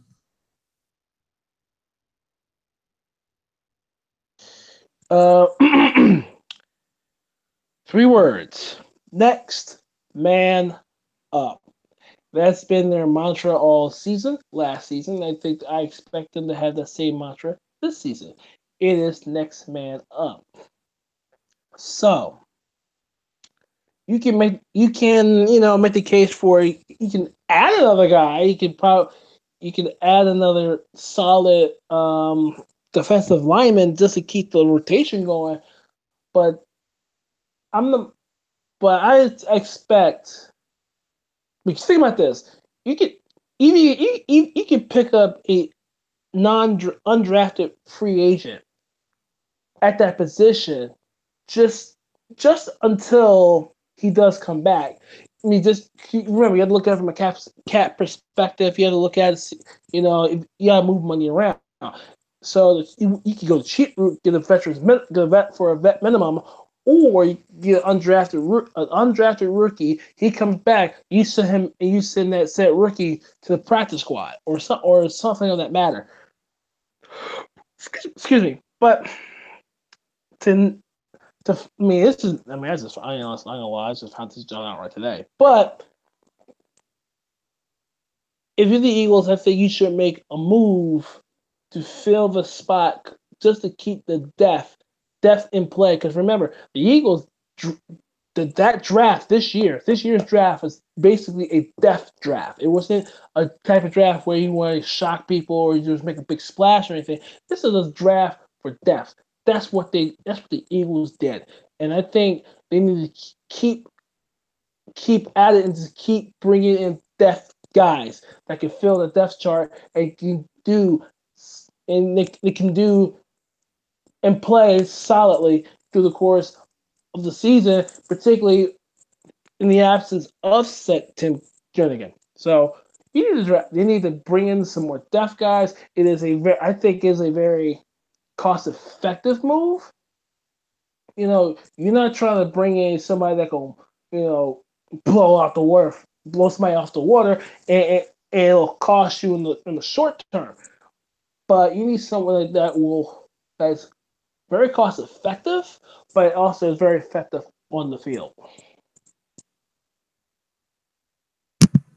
Andre. I 1,000% agree with Matt. Next man up, baby. I got faith in Howie Roseman. I got faith in Dougie P. I got faith in our own Jeff Lowry. Listen, are we talking about the World Championship Eagles? Are we talking about an organization that is not solely on one man? Although we don't forget that Carson Wentz is our general. He's our captain. He's the one leading the ship. We don't want to disrespect him there. And we don't want to disrespect Nick Foles for what he has done for us thus far and continues to do for us until Carson Wentz comes back. We love him. We appreciate him. I'm sure we probably put a statue of that man up. You won us our first Super Bowl. We honor and we treasure that, man. We showed up at that parade, baby. We partied. We had good times with the footballs. We was dancing. We was stepping in the name of love. We was soul training. We was getting down. I'm not worried about it, man. Listen, we're going to figure it out. We got to promote somebody from the practice squad. which I think probably will happen, or grab somebody from free agent. But we good to go. Let's go, baby. Fly, Eagles, fly.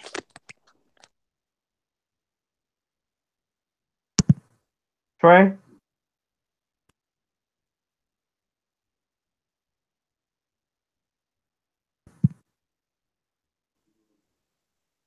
Trey, you there?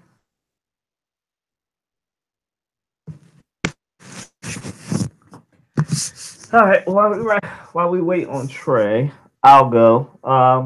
I definitely feel that like Matt said, it's next man up. But I definitely feel it also shows how important Michael Bennett is, and how important it was that we got Michael Bennett, because now we need a defensive tackle and who can slide into that role for Michael Bennett. And now that creates more room for Chris Long for the first 3 months, because I know he wants to play more. And I know it was like pulling teeth to get him to re-sign again. But now, it works out. Now Chris Long gets to play more. Michael Bennett can slide into defensive tackle. And, and obviously playing behind Fletcher Cox, you're going to need somebody to stop the run and get those sacks. And those sacks go to Michael Bennett and Chris Long. So like Matt said, next man up, man. I definitely think we can get somebody to replace Jernigan. But to Matt's point, the Eagles have $1.2 million left in their salary cap right now. And, I guess they could sign a rookie or a vet. I know there are some people that they were looking at that they had a list of for different things. But we'll see. I definitely think they can replace Tim Jernigan and find a serviceable player until he comes back. Let's check with Trey again. Trey, you there? Yeah, I'm here. We're talking about Jernigan. Yes, go. Yeah. Yep. So what I'll say about, any player can be replaceable. Well, I won't say any, but a lot of players can be replaceable. There's only a few players that aren't replaceable. But I trust that Harry Roseman and front office and Dougie P can figure something out to replace him until he's healthy. There's no reason to believe why they wouldn't be able to do that. Or work something out where they kind of move around the offense, the defensive line to make things work. But we do have a lot of guys that behind Jernigan and Fletcher Cox that played well. And they're more situational guys, but I think they can kind of rotate, some of the other guys that we have that were sitting behind them and work something out in terms of how they play next to Fletcher Cox. And it might just mean that Fletcher Cox has to step his game up, but I think they'll figure something out to replace him until he's healthy. Now, is his roster spot in jeopardy? I saw an article about his roster spot being in jeopardy. Maybe, maybe not. I don't think so. I think as long as herniated disc is a big deal, but as long as there's hope, as long as he can come back and be healthy again, then there's no reason why they would cut him. So yeah. All right, guys. So let's move right along into the rest of our basketball questions. And Matt kind of already answered, can the Sixers bounce back? And we all just kind of dove in on that, except for Trey and I. So, can the Sixers bounce back? Go ahead, Trey.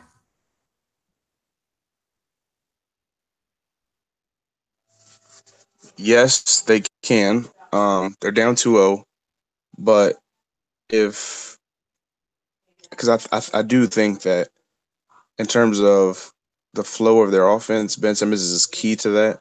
And if Ben Simmons can revert back to his good form, and I think that the flow of their offense will, because defensively, I think they're fine. They know how to play good defense. They're not great, but they are very good because they're so young and athletic. They can play good defense. And as long as Ben Simmons is not shooting himself in the foot, and Robert Covington is not shooting himself in the foot, then I think that they can, turn this series on its head and at least bring it to Game 7. I don't see them winning 4 games in a row, but I do think that they could push the series to 7 games and potentially win the series if those things can happen. Listen, can the Sixers bounce back? I do think the Sixers can bounce back. As Trey pointed out, I wrote an article about this. Will the real Ben Simmons please stand up? Listen here, Ben. It's time to fuse your 2 worst games. I'm going to go with a Dragon Ball Z reference. We're all old. We all remember that show. We're going to go with the Dragon Ball Z reference where the people fuse to become one great warrior. So I need you to fuse your 2 worst games. Worst Ben Simmons, 1-point Ben Simmons, and 7-point Ben Simmons from the first game. I need y'all to fuse together, link fingers, fuse together into great Ben Simmons again. I need the 18.5 point, 8.6 rebound grabbing, 9 assists per game passing Ben Simmons back from the last series against the Miami Heat. I need that. I need that Ben Simmons back. I need the Ben Simmons that's not self-check like Covington. Listen, everybody on this podcast knows I hate Robert Covington. I don't like him. He puts up too many stupid shots for me. The fact that Robert Covington has become the second alpha in this series is a problem for me. You got freaking Marcus Smart on you. I like Marcus Smart. He plays good defense. But he's not that good that he can check you, Ben Simmons. If I remember correctly, this is the Ben Simmons that everybody that was billed to me as the second coming, the Prince, the Fresh Prince of the NBA, the Prince in waiting. Well, a Prince in waiting is not going to get checked by Marcus Smart, somebody who's below him, somebody that you have 8 inches on. Boy, if you don't take that man to the paint, if you don't tell Ben Simmons, listen, coach, put me and TJ in the game and let us rotate. Take me off the ball. Let me cut. They're obviously double teaming me. They're loading the paint. Let me get off the ball. Let JJ bring the ball up. Give me some screens. Give me some JJ Redick screens so I can go to the hole. Get Al Horford. Get Marcus Smart in foul trouble. Force Terry Rozier to play me so I can wear him out in the paint. Come on, dog. It's time to get aggressive. You're down 2-0. Like, I don't know. Maybe the Sixers need to put a call in to Jeff Lurie. Get the phone call in. Will out the Super Bowl trophy, the Lombardi trophy. Get it right out there as they come out. Let them touch it. Let them kiss it. Let them do what they need to do to get the motivation. Because this rivalry has been enhanced for the fact that the Eagles beat the Patriots. And as Matt said, you cannot, after the Eagles pulled off that, you cannot get swept at home after what the Eagles did. It's not acceptable, dog. This is better wins. It's not acceptable. I got the Sixers in 6. This is not acceptable. It's not. I'm about to show some faith. Some Andre levels of faith. Listen, I expect y'all to win these next 2 games. I expect the next game, the game on Wednesday in Boston, to be a fight.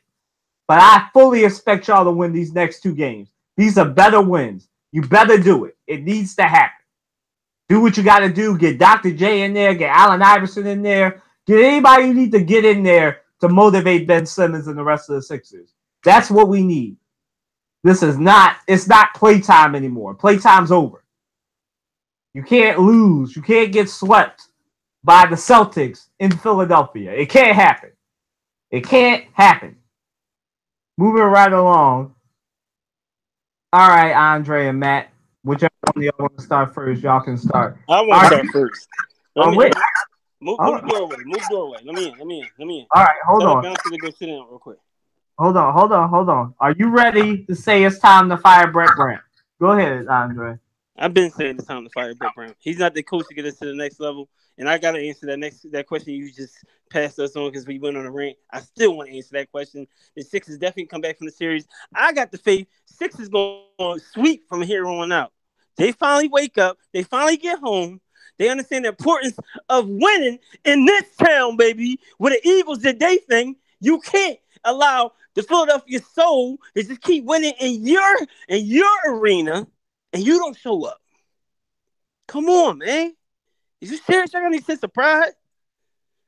And I like what Colin said, man. Get the help you need, man. If you got to talk to J, you got to talk to AI, baby. Let that happen. If you got to fly Ray Allen in, and you got to shoot with him all day till your hands go numb, and then when you get tired, have Reggie Miller bring his ass here and let him shoot with you. But I need you to step up, Ben Simmons. I need you to figure out how to get your shot, how to get in the lane, how to draw defenders to you and kick the ball out to one of your minutes open. Get great shots, not for good shots. I need you to go for great shots. I need you to work the ball inside out. Dump it in to Joel Embiid. As soon as the double team come out, kick it out, bang that three. Bang that mid-range jumper. Let Markelle Fultz come in, baby. Let him come in. He got to figure something out. You know what draft pick, baby. We paying you. We're not paying you to get splinters in your ass. We paying you to put points on the board. We paying you to win championships. That's it.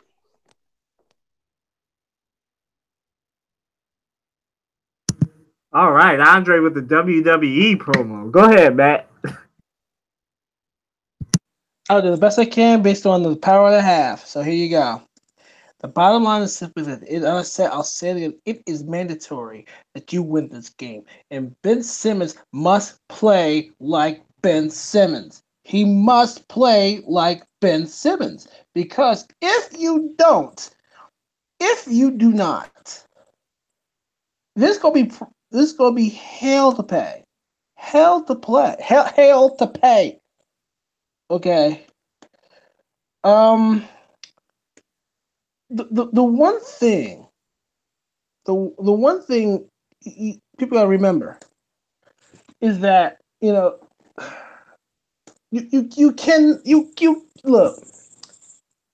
the Ben Simmons that I've seen during the course of the season has to show up tonight. It has to show up. The Ben Simmons that we have accustomed seeing, dishing the ball, creating shots for others, transition game, the like. We even down to the defense. We have to see it. It must come out tonight. It must come out tonight. If not, you will get booed. Matt, go ahead and answer the question. You think Brett Brown should be fired? No. All right, before I let Trey go, let me answer. Do I think Brett Brown should be fired? Now, those of you that listen to this podcast know I was on the pro fire Brett Brown train. I was riding it second seat right next to the Trey's there because Trey knows that I was bad. I was right there with his dad saying he might as well get fired if they don't make the playoffs. If he can't do it with Ben Simmons, Markelle Fultz, and Joel Embiid all healthy, he's met my goal. He's earned his chance. I'm gonna eat my crow. He's earned his chance to get one more year to get it together. I was riding that train right with Andre, but he's earned one more year from me. So he's made the playoffs. He's got this team peaking way beyond what any of us thought it was, except for Matt, who definitely called that they would make it to the playoffs. And I don't think he should be fired, even though I do think Mark Jackson could do a heck of a lot with our franchise. But I'm willing to give Brett Brown one more chance, and then if he doesn't do it, then we can get Mark Jackson. But I'm willing to give Doug Collins or Larry Brown. No, we already had Doug Collins and Larry Brown. Time for something new. Mark Jackson. They didn't have this level of talent, so don't discredit them. They didn't have this level of talent. Go ahead, Trey.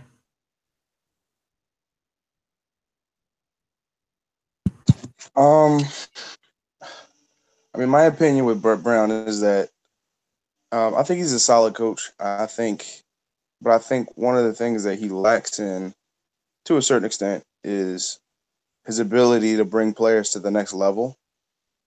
Like Joel Embiid is Joel Embiid, right? Ben Simmons is Ben Simmons. Robert Covington is Robert Covington. Um, and I don't think you fire him at the end of this season because the expectation was not that they would win the championship. The expectation was that they would make the playoffs, and they did that. So he's gotten them where they, at this point in the process, he's gotten them where they should be at this moment, right? That's not to say that he shouldn't try to win more than what they've already won at this point, but he's gotten them to what the expectation was, right? At least from the fan perspective. I mean, for me, the expectation was that they would either make the playoffs or come super close to making the playoffs, but they've clearly surpassed that.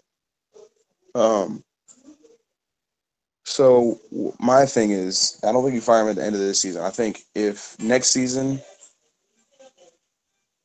like if they're able to improve next season upon what they've done this year, and they win 5-6 more games or something like that, and they move through the first and the second round and they lose, and then you still don't fire him. But if next year they regress, and I'm not saying just as record wise they regress, I'm saying if players begin to regress, then you got to start putting that on the coach and you got to fire him, because the coach's job is to not only come up with a game plan, that type of thing, and put the right lineups on the floor. The job as a coach is also to coach the players and help them grow as players, right? And if next season the players begin to regress, not as a result of injury, but as a result of him not being a better coach, Brett Brown not improving as a coach and making better coaching decisions, like not fouling and things like that, then you definitely got to. Unfortunately, you got to let him go.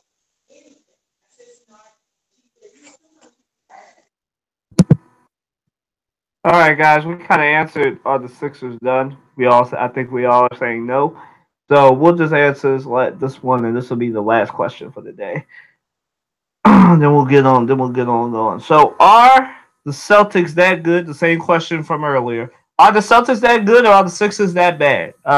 Let's start reverse. Go ahead, Trey.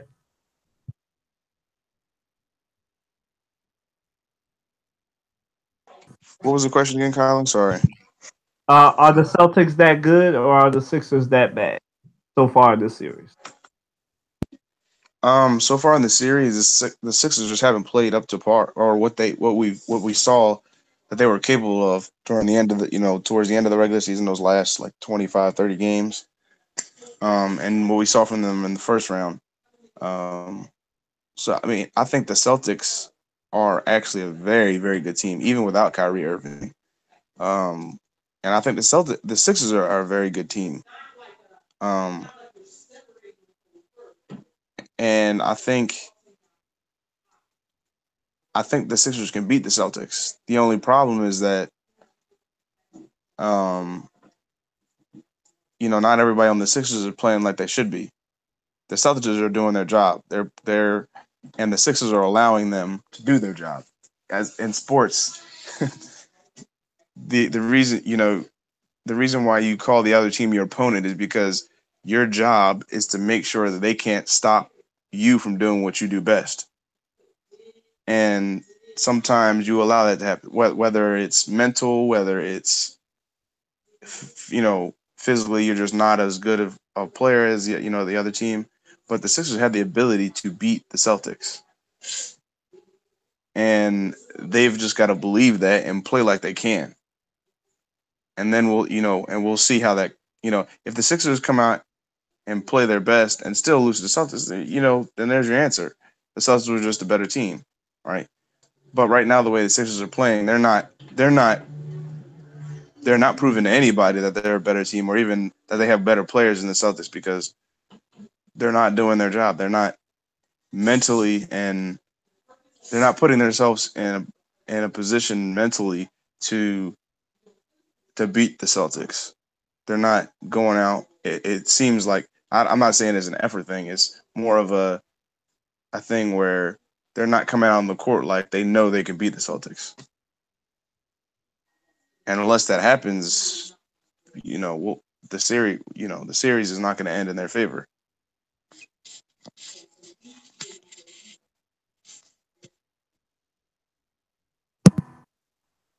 Andre? Yeah. We know our Sixers. We know our team. We want them to just beat them. That's it, man. It's not really hard. We're not asking you to do something that you can't do. We know something. We know what we asking of you. It's just minimum. We know there's another level that y'all ain't even get to yet. But y'all can't get there unless, like Trey said, unless y'all show up. Like y'all came ready to play. You know what I would like to see this game? I'd like to see the Sixers come out. Don't even shake hands. Just look them in the eyeball when they come out on the court. You know what I mean? Like they try to shake their hand, they be like, "What's up?" And just get ready, get in position for the jump ball, and just come out nasty. Just come out nasty, attacking the hole with no fear. You know, keeping their hands to their stuff, not getting in foul trouble, playing smart, not dumb, playing smart, giving up good shots to get great shots. You know, you got a man on you, kick it to the man that's wide open. You know, he might be running from a screen. He might be, I don't know. He might be working his ass off. He might have hustled and got that ball. I need to see hands up. I need to see hands in the passing lanes. I need you to be trying to go for steals, go for blocks. I need Embiid to have a triple-double this game. I need Ben Simmons to have a triple-double this game. And I need one of the role players to have a double-double. I need somebody to show up. I need 3 people to show up. And the role players to do their job. Everybody listen.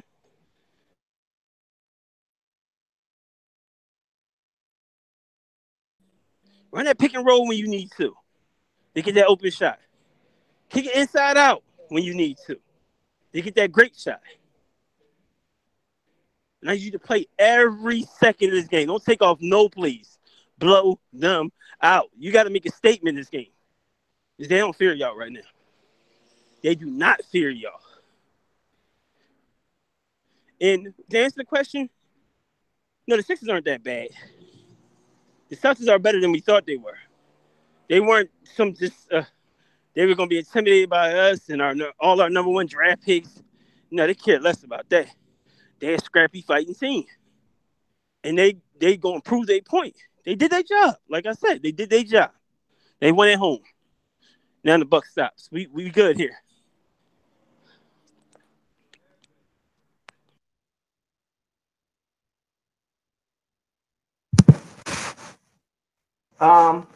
Yeah, so let me just answer this question. The Sixers, I believe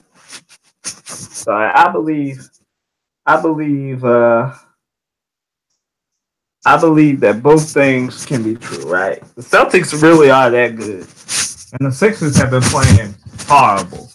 Now, they were playing well the first 2 quarters. And as Matt said, and I don't know what happened to Matt. I thought this would be this type of question and something must have come up. But I believe, there he is. I believe that the Sixers, kind of like the Raptors, are suffering from the fact that they haven't been playing well. Like the Heat, that was a good matchup for them. The Celtics is a little bit harder because the Celtics are way more athletic than the Heat ever were. There have been times where shooters got open. There were plenty of opportunity for JJ Redick and Dario Saric to hit open shots. And had those shots gone in, it'd be a tie game right now. But for the Sixers, they are suffering from a power outage and from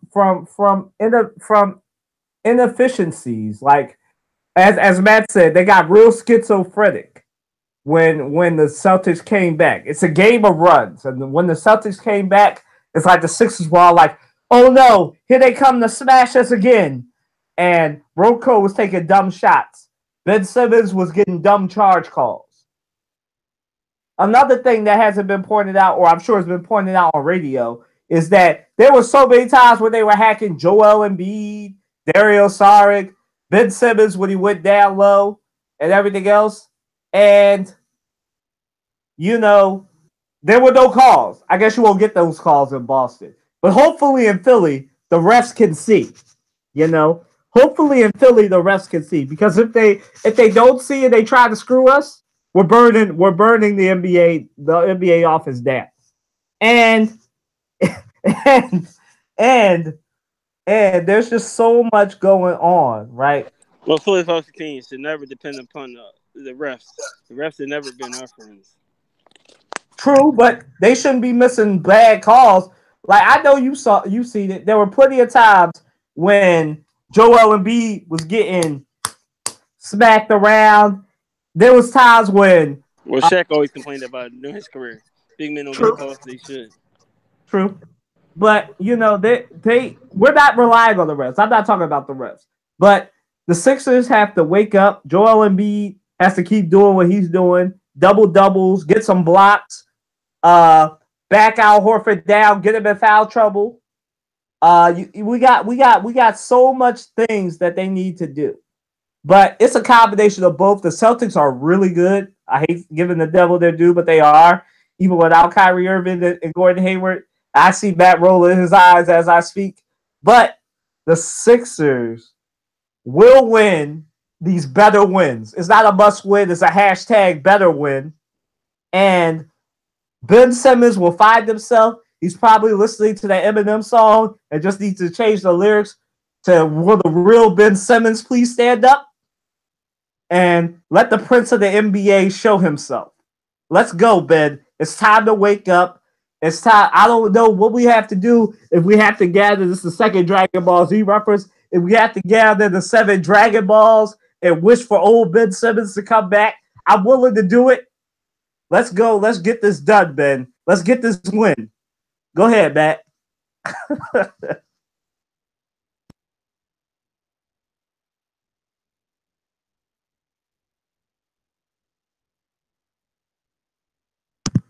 Matt, I can't hear you.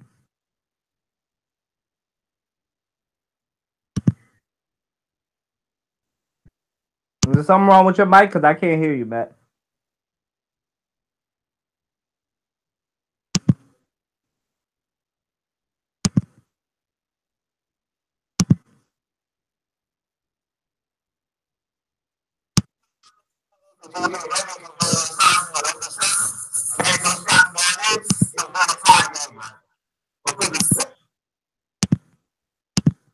Matt, I can't hear you. Can't hear you.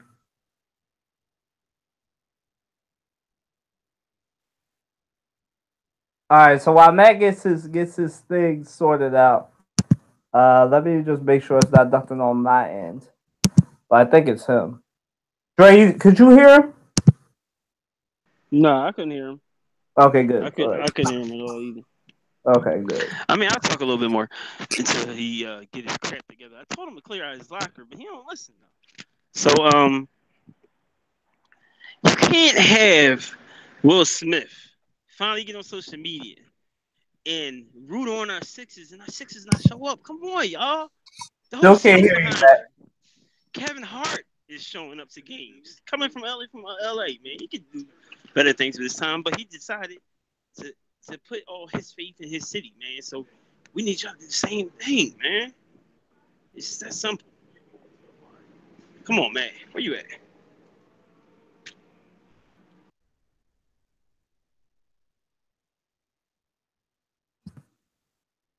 We can't hear you, Matt. I don't know if you want to get your phone or something, but we can't hear you.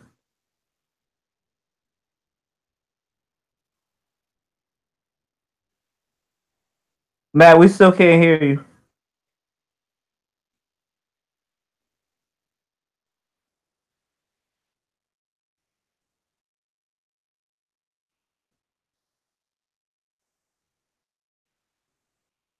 Yep, still can't hear you, Matt. All right, well, I don't know what's going on with Matt. I know he wants to get something out, but you know. Dre done left. So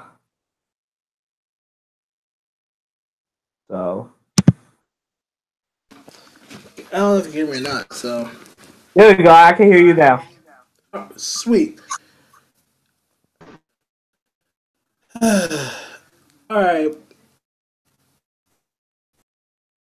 As far as look, we already brought up the fact that the real Ben Simmons needs to stand up, needs to step up. I mean, look, granted, games stunk. Games have stunk. I mean, we have not seen the best Ben Simmons that we have seen, that we normally see. We have not. But here's where things have to be where they are.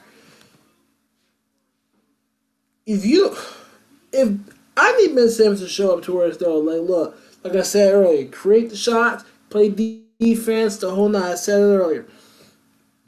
Now, I might be not answering the question right now, and I don't care. But the thing is, Sixers need to play the game, the type of game they're accustomed to playing. Now, let's say you do have a 24-point lead or something like it. Again, the last thing you want to, and then all of a sudden it starts to evaporate and whittle away. The last thing you want to do is what you did in game 2, which is you just let them play. Now, instead you would call a timeout like any coach would do, right? And literally slow it down, regroup, and do what needs to get done. That's what any coach would do, any player, oh Lord, any player would do. But here's where things for Ben Simmons this is where he needs to step up. He needs to play his game. I need to see that Ben Simmons where he ain't scared of nobody. If you were an Australian, you play Australian rules football, and I've seen Australian rules football, and trust me, it puts American football, it makes American football blush. But I need to see this team step up. I need to see Markelle Fultz. I need to see teams. I need to see this team step up, win these 2 games, and then we'll worry about the series if and when we get to that bridge. Because look, I know Ben Simmons is a better ball player. I know Ben Simmons is of course, you get criticized the fact that he doesn't have a shot and all that stuff, but he is a big man that so happens to be a big man for general talent.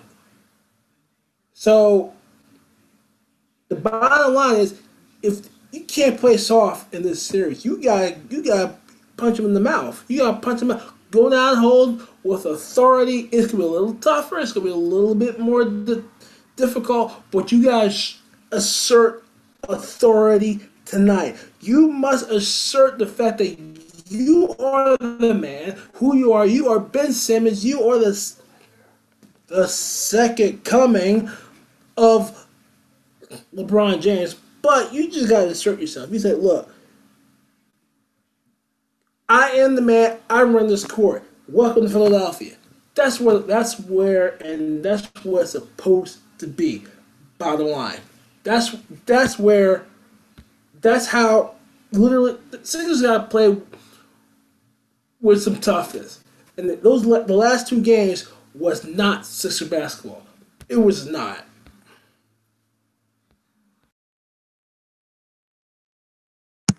All right, so that wraps it up. We're good now. Go Sixers, 6-6, or 6-7, depending on the things. But I'm still saying 6-6. I want to thank Matt. I want to thank Dre. I want to thank Trey, who came back. He had to go get to work. But y'all have a great week. We're doing this. Oh, we didn't We did not do our predictions. Sixers, Raptors, Warriors, and Jazz. Go ahead, Matt. Warriors win the series. Rockets win series. Sixers will come back. And I'm gonna eat crow. The Cavaliers. Oh yeah. Go ahead, Dre. Your turn.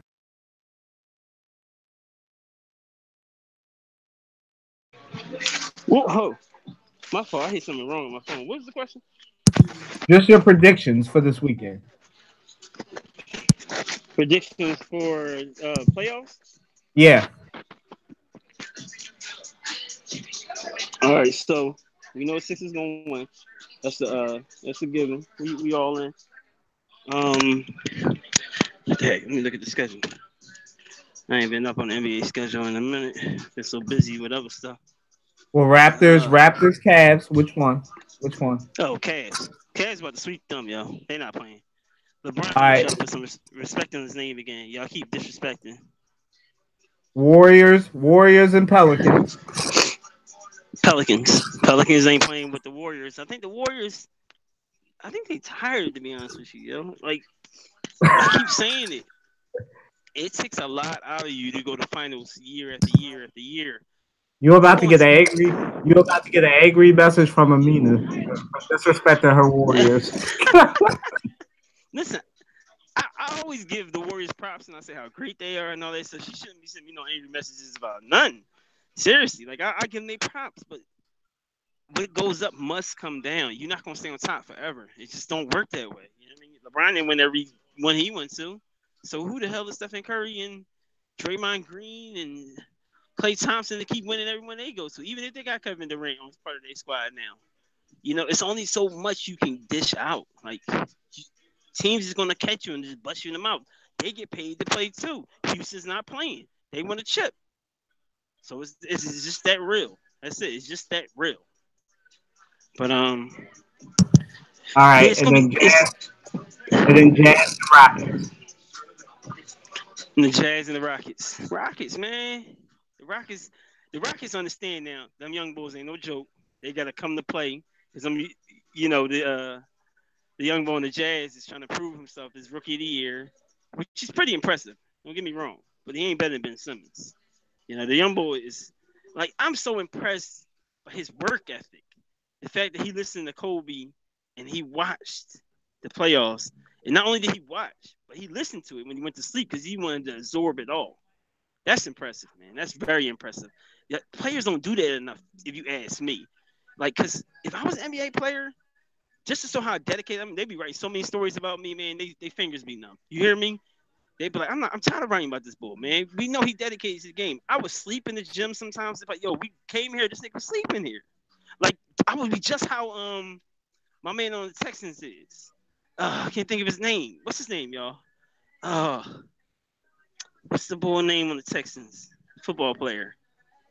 J.J. Watt. J.J. Watt. I'll be just like J.J. Watt. I'll be so committed. They be like, yo, this is crazy. And like he even said himself, he was like, sometimes it's boring and you don't want to do this. But he's like, this is what you do to get to the level I'm at. That's how committed I would be to playing. Period. All right, y'all. Like I said, thank you, Andre. Thank you, Matt. We did our predictions. This was our event show. The Crossover Podcast, episode 82 is wrapped up. Look forward to our playoff specials as the Eastern Conference and the Western Conference Finals. I assume we'll start next weekend, right? Am I wrong? Next weekend? Whatever. Yeah, next weekend we back again. Listen up. Depending on the finals. So look forward to that. Have a great rest of your weekend. Enjoy this unseasonably warm weather.